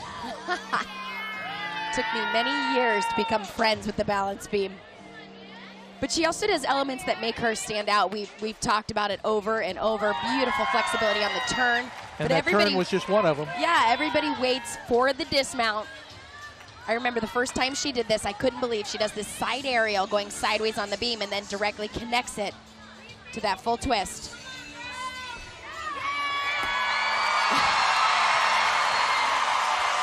And she did it again. Interesting. You know, you said, can the teams feel when they each make mistakes? Well, now are they feeling that everybody's putting up 9-9s? I mean, some great gymnastics. This dismount right there, so difficult. And she does it so well. I mean, look at that. Her feet have to come back around, landing on 4 inches. They can't go 1 inch further, or the ball of her feet would not be on the balance beam. Francis is used to big scores. And so is this crowd. Here we go. There's the 10. There's your 10. She was going to wait for it. She had a perfect 10 back in March of 14 against Utah State. And once again, Danusha Francis is perfect.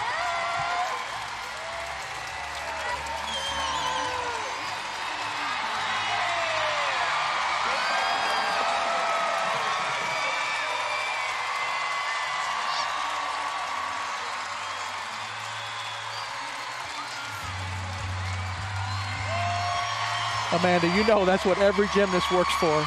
Oh, absolutely. I mean, to be in front of your home crowd and have a routine like that, and then she gets to celebrate it. I mean, this has been such a great crowd. We've seen them continue to turn out week after week and really celebrate great gymnastics. But now Georgia has to refocus here. And Georgia coming off the 9-9 of Gigi Moreno. And here's Mary Beth Box once again. I have to say, if I were an athlete in this situation, I would like that momentum. I would want to use it to build huge air there on that double pike and a perfect landing. Danusha still celebrating.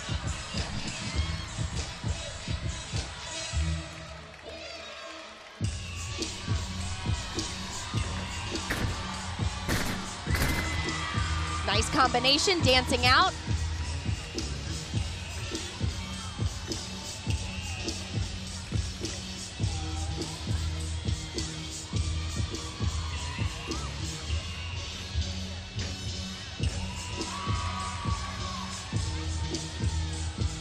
Mary Beth is ranked 15th in the nation on the balance beam.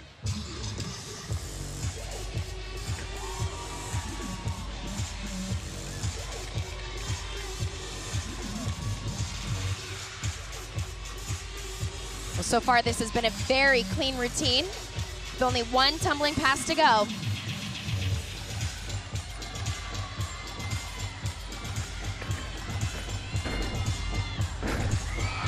Wow. Nothing wrong with that. Her final pass. Well, this has been a fun round of gymnastics. And in the background, Philip Ogletree, longtime assistant, put his hands in the air. There he's in the suit in the background. Jay Hogue, the other assistant coach for Georgia. They've all been there all 4 years with Dana Durante. That's a nice moment for Georgia as well. Well, and Georgia's used to competing in front of this kind of crowd, so I think they do use the energy of the crowd for great performances. Well, look what we just saw. We saw Francis go 10. We saw Price go 9.975. Should have been a 10. Go 9.9. But you're right. They don't look at each other, Amanda. Ivana Hong. Oh. Well, this is the event Ivana's adding today and for the rest of the season. We expect her to be an all-around at the end of the year, Greg? Yeah, that's what they're telling me. The plan is that she's going to go all around at the Pac-12 championships for the first time this season. Well, this was a great vault for her. I enjoy watching her. She is just so calm when she competes. It's been more than a year since she's done a competitive vault. Did it look like it? It didn't look like it, no. Yeah. But you know, that's what Stanford needs. They need somebody to continue to step up. They don't have a lot of depth on the leg events, and, and they need her right now. Right. I thought coming in that watching Stanford today was going to be really the most interesting story for Pac-12 fans because of what they needed. There's the perfect 10 for Francis and Stella Savadou in the anchor spot on the beam. Do you want to follow a 10? I guess you do if it's your teammate. I've never done that personally, but I'll tell you what, I think it's all about momentum, and because they had that mistake earlier in the lineup, they're looking to knock out a 9-1, so she just needs to be clean right here. Double turn down on the beam there. She has some big-time experience, 2015 World Championships. Of course, she had the little problem on bars. Oh. This is only Stella's second beam this year. She had a 9.825 at Arizona State, so I think nowhere does experience show up more than on the balance beam. We talked about it earlier. You know, UCLA's kind of played with their lineups a little bit. Of course, we've seen Sofina De Jesus on this event. In fact, when I talked to Val, she said, well, maybe next week we'll have our team put back together. And the reality is they have a lot of depth, but they got to give these athletes the experience to get out here and feel what it's like to be the anchor when pressure's on. Speaking to UCLA's depth, 16 different gymnasts have gotten into the lineup this year at least once. That was before this meet.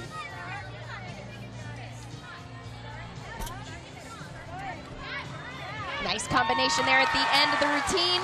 Valerie Condersfield nodding her head just to the left. 26 years as the head coach. Just Coach Val around here.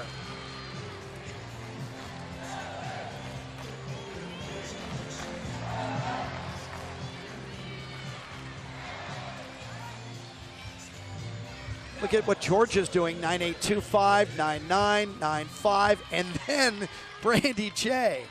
This is why I tell you, if you look at Georgia's overall record at 4-6, it's misleading. 4-3 in the SEC is really impressive. Number 9 in the country. Well, and Brandy opens with a full twisting double back, but does the twist on the second somersault, which is a little bit unusual. Really interesting looking.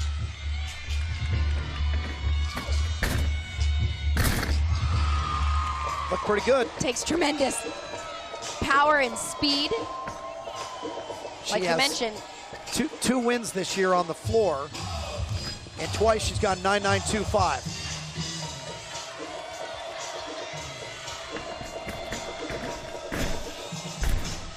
Front double full, Looked like she over-rotated that double full just a little bit, so she lost control on the front tuck out. Of course, then stepped out of bounds as well.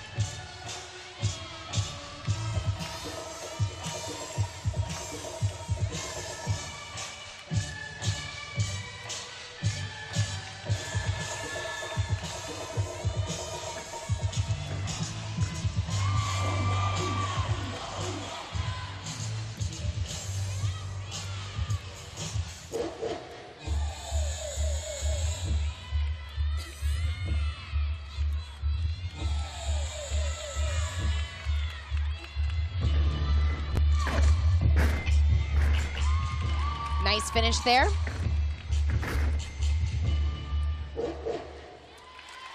Georgia already had 5 decent scores, but they did have a couple of 9.75s that would have liked to have dropped one of those, so that's a missed opportunity for the Gym Dogs. Danusha Francis continues her party, her celebration. Danusha Francis, the senior from Kenilworth, England. We have seen her many times. We have seen her good. We have seen her great. And twice now, we have seen her perfect. Danusha Francis, post 10, once again, inside Pauly. Increased its lead. Look at the Cardinal. They needed a big score today. They are getting a big score. Once again, they go 49.250.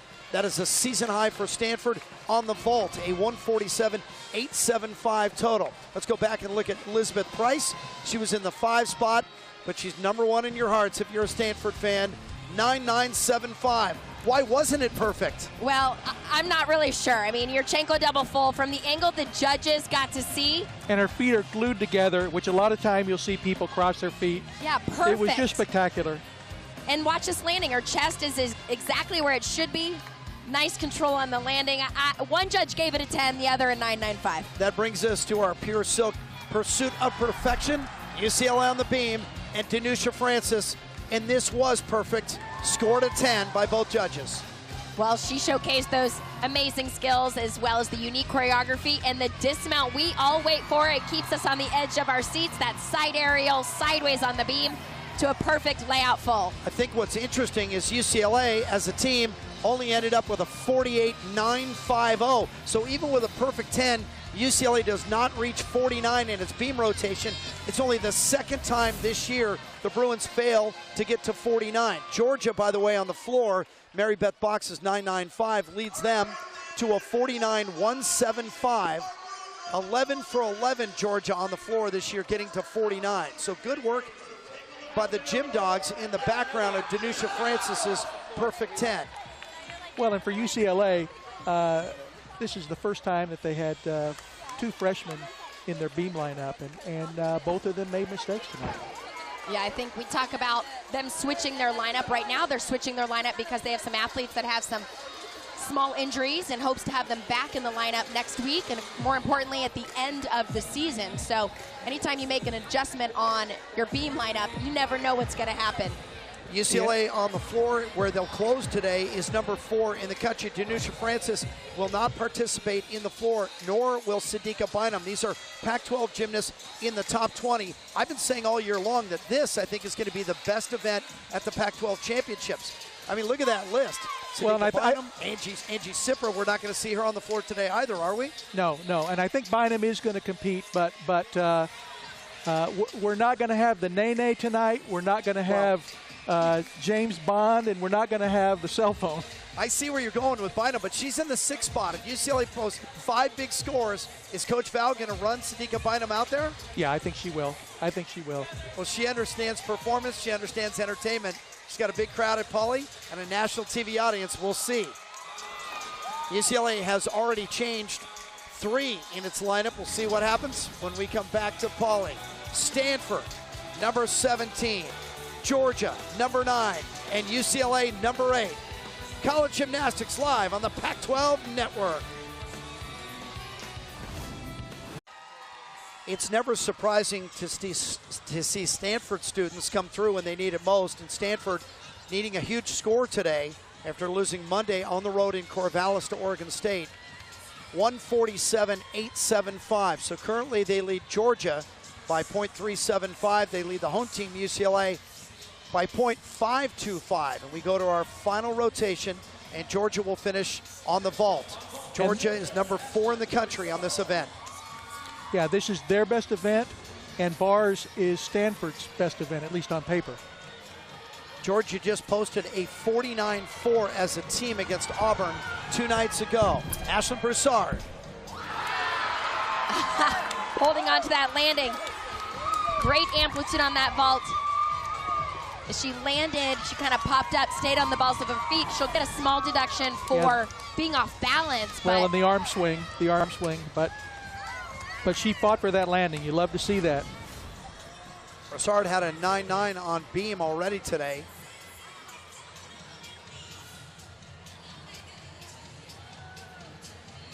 And Georgia is the East Coast Stanford. If they just could get rid of that one event that's been anchoring them down, holding them down, they would be maybe a top 5 team. Stanford finishes on the bars. They're number 12 in the nation on this event. Nikki McNair. This came off a 9.85 on vault. Big air there on the Pike Jaeger.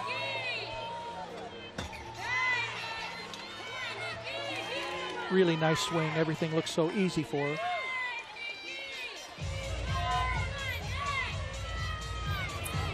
Dismounting, full twisting double back. Slight hop on the landing. Great start. It's a good day for Nikki McNair. She had a 9.85 on beam as well. So 2 9.85s in her pocket, waiting for the score here on bars.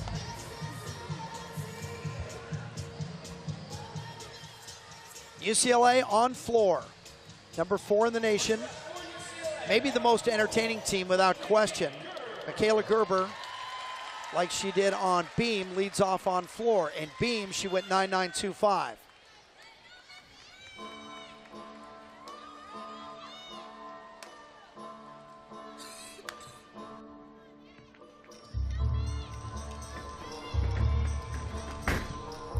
Opening clean double tuck to start the routine.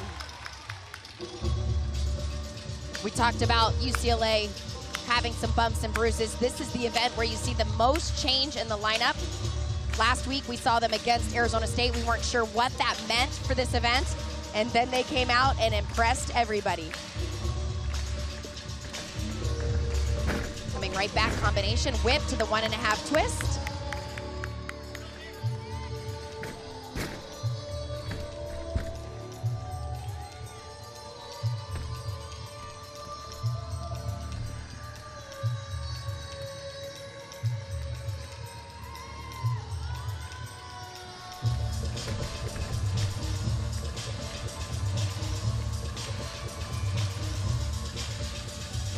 Lots of personality packed in every single one of these routines.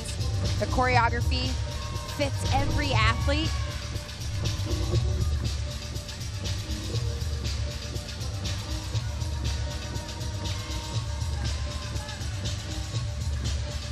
Final tumbling pass. Finishing double pike. We talked about this last week. She's not the most powerful gymnast, but she puts in that difficulty there at the end of the routine and holds on to it.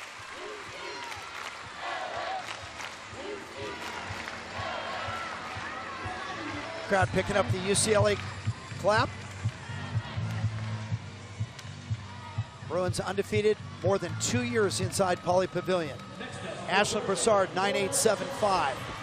Remember, UCLA coming into the fourth rotation is in third right now.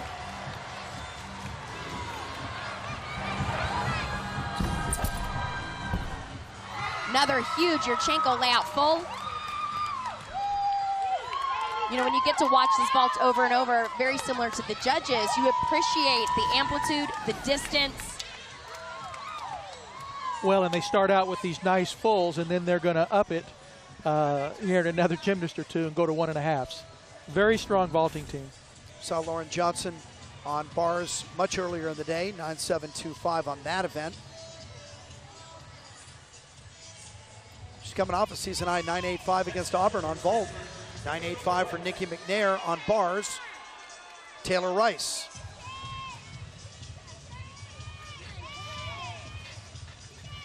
Taylor's season high in this event came in one of their first meets of the year, the NorCal Classic, a 9.85.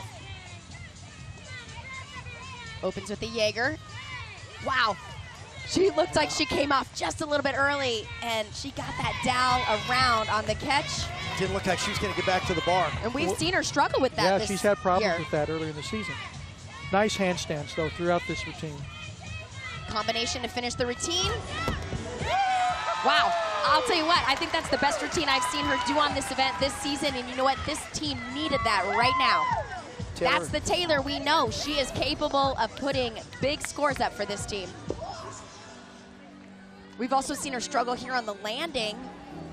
You can see she doesn't really bend and absorb, so she's got to be in the exact perfect position. Otherwise, she rebounds out in different directions, but solid routine for her.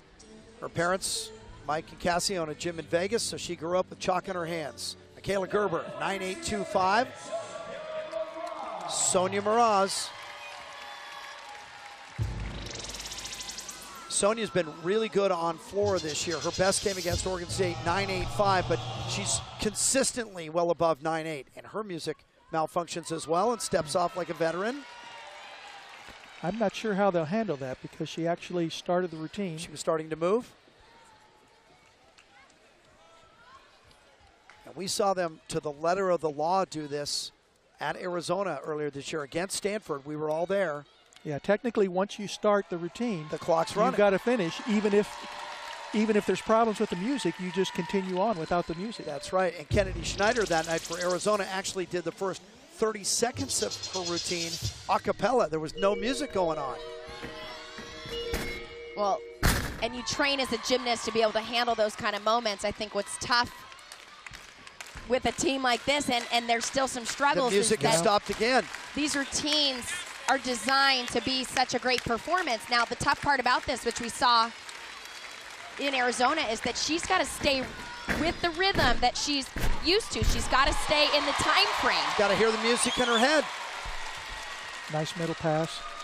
But how do you block out a cheering crowd? It's clapping rhythmically. Teammates, they know the moves too. They're helping her. Go get it.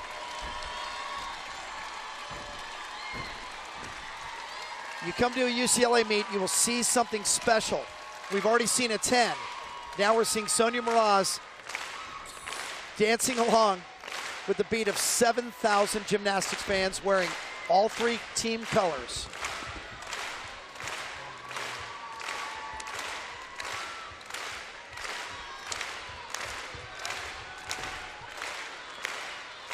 The Georgia athletes are clapping. The Stanford athletes are clapping, but nobody's clapping louder than the Bruin fans. Finish it. And she nails it. Who needs music?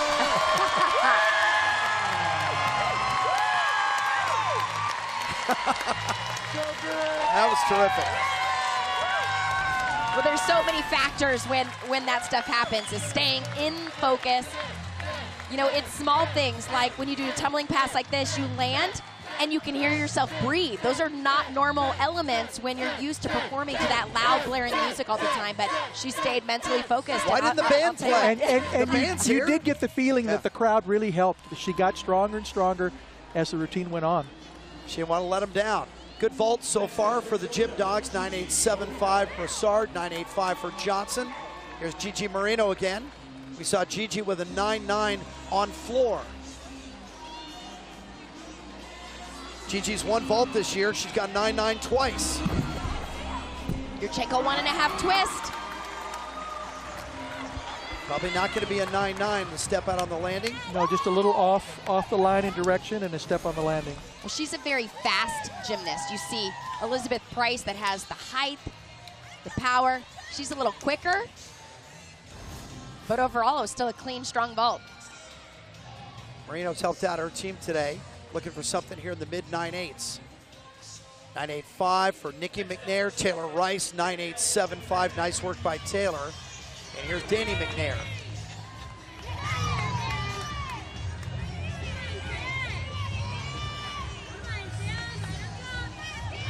Got a 9.8 here twice. Gets back to it. I think you're learning a little bit about these release moves. You can tell when their hips travel away, but that was perfect timing. She was able to grip the bar in perfect extension, which helps for the release move down to the low bar. And finishing it up right there, double layout. Beautiful finish. That's a nice comeback for Danny. Remember, she had that fall on vault. Now you can erase it. She might have been just a little bit short in the last handstand, but other than that,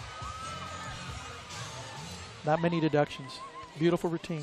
Well, that landing right there, you see a lot of gymnasts land with the chest forward, but she was nicely positioned, very clean throughout. Stanford's in a strange position. Twice they've had to save themselves after early falls in the rotation. They've been clean through the first three. Sonia Mraz gets a 9.875 without the music. And here comes Pua. Pualani Hall for UCLA, who always seems to be smiling. Now, don't get discouraged if you want to see something more modern. This will change.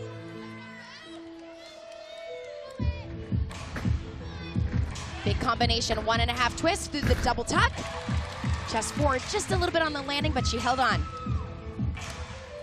Had a 9.85 against Arizona State here last week. Nice leap combination.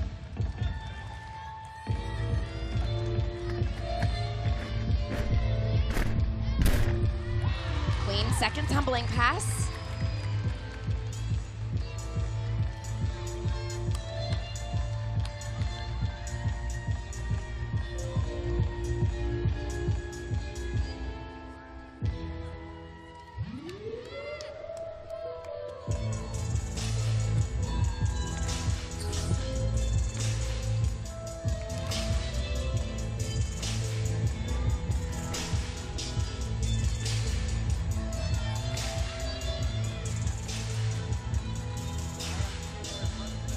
Catching her breath. Finishing it out, double pike.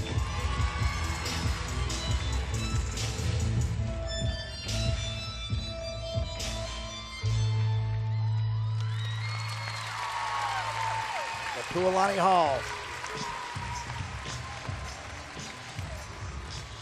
UCLA has not lost at home since January 11th, 2014, when Florida came in here as the #1 team and beat them. Now, I'm not sure how important that is to Coach Val and what she was trying to accomplish today, with a lot of gymnasts injured, a lot tired, trying to get healthy and whole for the Pac-12s. But UCLA will be here against #1 Oklahoma next Sunday, and we're here for that meet. So they're not done yet. Sydney Sneed after Gigi Marino with 9-9. Another beautiful Yurchenko layout full. Some of the best vaults we've seen this year. Yeah. Sydney is a really good gymnast already and only a freshman. It's a kid who's going to get better. And she had beautiful position there again. You can see those legs glued together. She holds that open body shape in the layout all the way through. Really, the only deduction was the landing.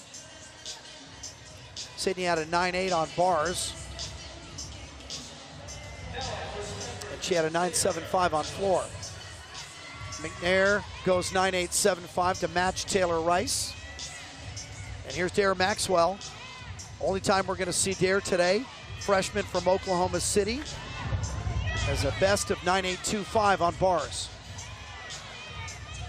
Nice handstand to start the routine. Big combination. Releasing down to the low bar.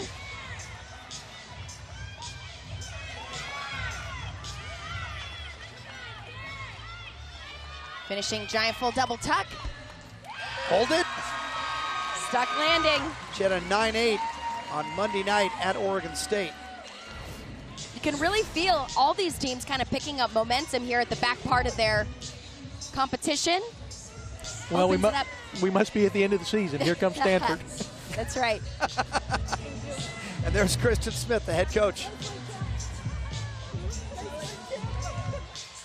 9.8 for Pua. Caitlin Ohashi, the reigning freshman of the week.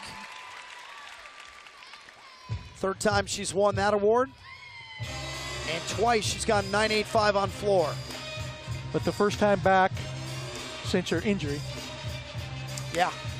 Fractured sternum a month ago. I get a bad haircut, I'm on the couch for a week. Strong double tack to start the routine.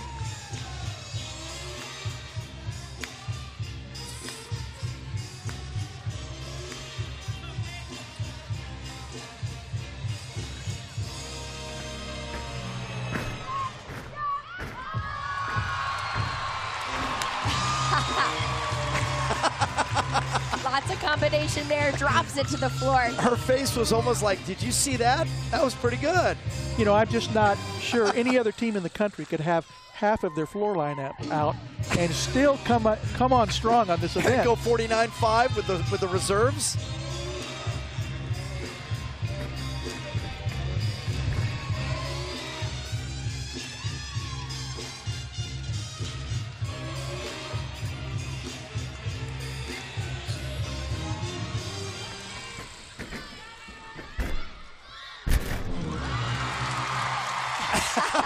She's laughing.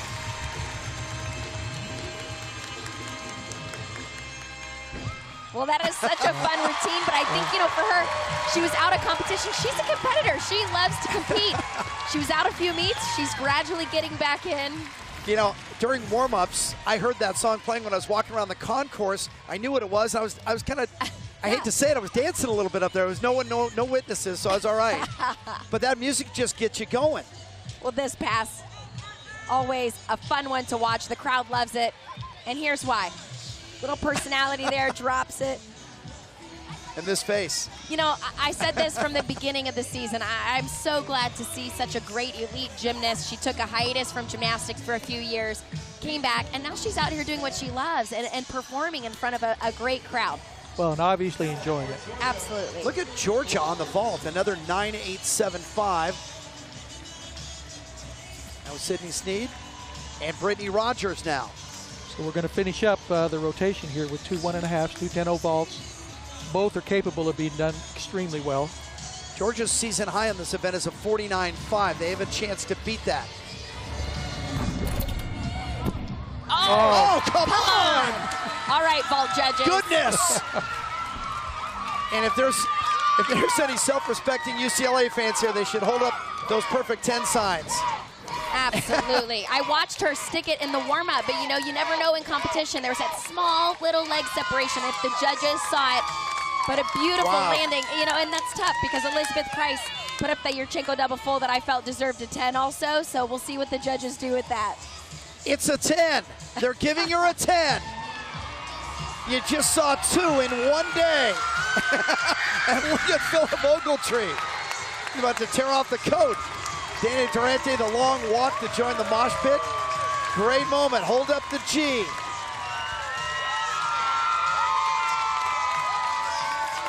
A perfect 10 for Brittany Rogers.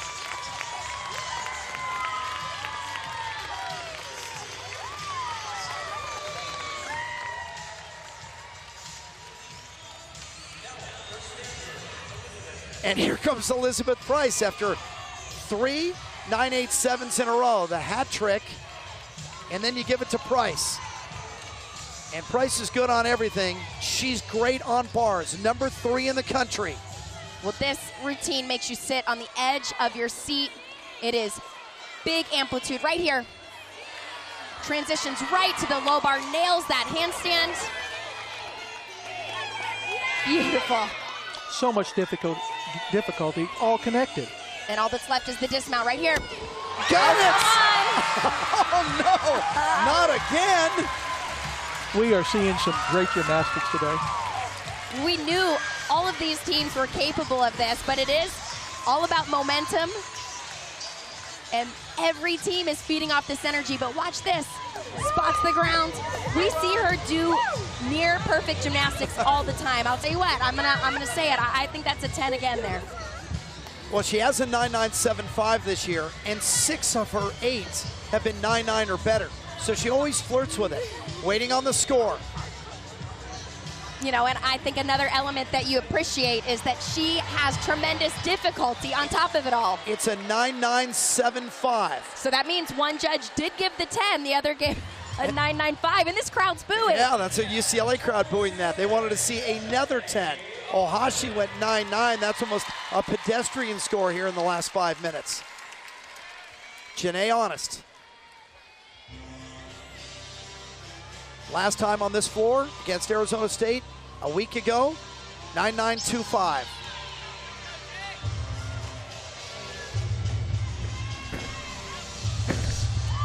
Is she in or out? I believe she was in. She touched the white line, but her foot did not go over. Dana Durante, the Georgia coach, is standing 10 feet from there and didn't react at all. I believe Dana thought she was in as well.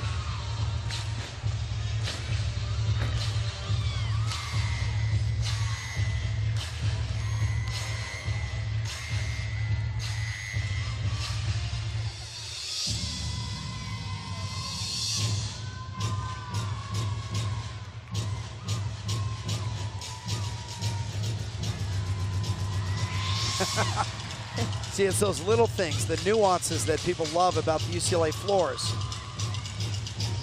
This is all Coach Val, although Ali Mozette, who's not in action today, also helps out with choreography.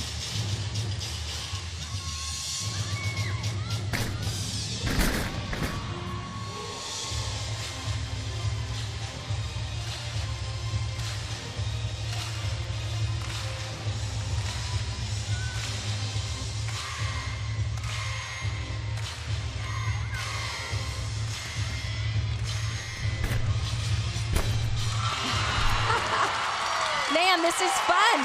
Janae Honest. Great gymnastics. I know for me, these are the moments I miss as an athlete, to have that on fire. I'm sure, Greg, for you too, as a coach. I mean, when teams start feeding off that and just... Well, and when you're in this kind of environment, obviously the crowd is responding, other teams are responding. It just feeds on itself. There's the 10 for Rogers officially. And Brandy J taking a moment alone before she finishes this meet for Georgia. Envisions the vault. Well, and Brandy's capable of doing the same thing. She's ranked in the top 5 in the country on vault. Oh. Nope. Stepped out of it.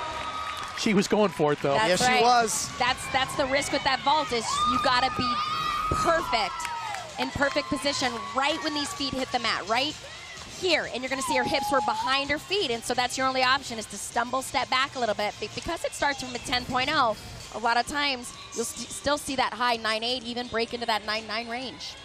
Georgia is finished today, but keep in mind, staying on the West Coast at Utah on Saturday, live on the Pac-12 Network again. Elizabeth Price is 9.975. Ivana Hong.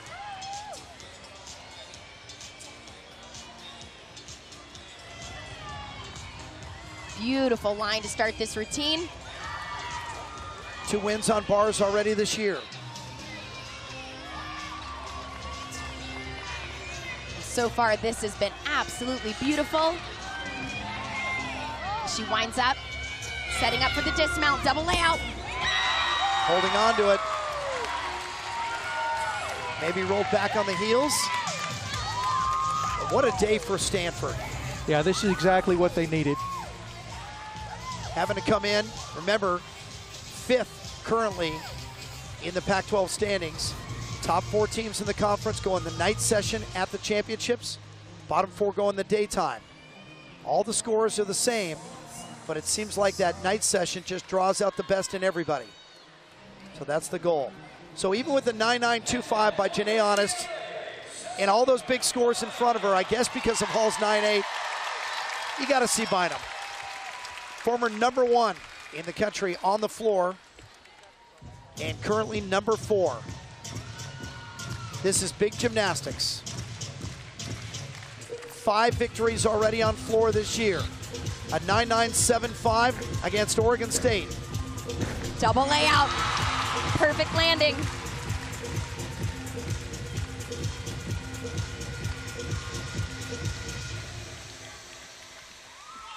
Unique tumbling pass right here down the side. Double tuck. You watch that and you think, what's unique about it? Well, she can only take 1 step in a hurdle. That is how powerful she is. She doesn't even run into the pass. We talked about her last week, and I think it was so unique to hear Coach Val talk about her and say she is a tremendous leader, so respected by every girl on this team because she came in as a walk-on, fought through years of injuries, Achilles, sat out of competition, and has never given up. She is a true fighter.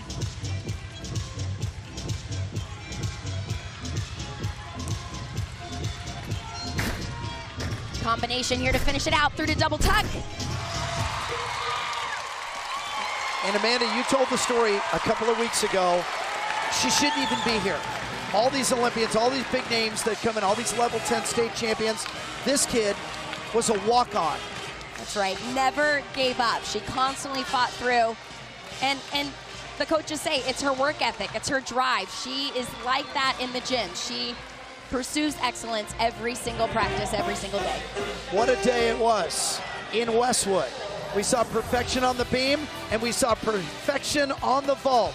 Georgia's Brittany Rogers, a perfect 10. 3 years UCLA is beaten in a gymnastics meet inside Pauley Pavilion, but it took Stanford's season high of 197.4 to do it. And tip your cap to the Stanford Cardinal. Struggling all year long, they came in needing a huge score, and they posted 197.4. Georgia finishes second at 197.025, and the Bruins 196.825. For Stanford, the big name coming in came through. Elizabeth Price was good across the board. Pick her up on vault, almost perfect, 9.975. A little bit of leg separation is all the judges could mark her down for. And you just can't really do this vault any better than this. I mean, it easily could have been a 10. Should have been a 10. She was pretty good over on bars as well, Greg. 9.975 there as well. Equally as good. So much difficulty, executed to perfection. And normally when we talk about 9.975s, that's the highlight of the meet.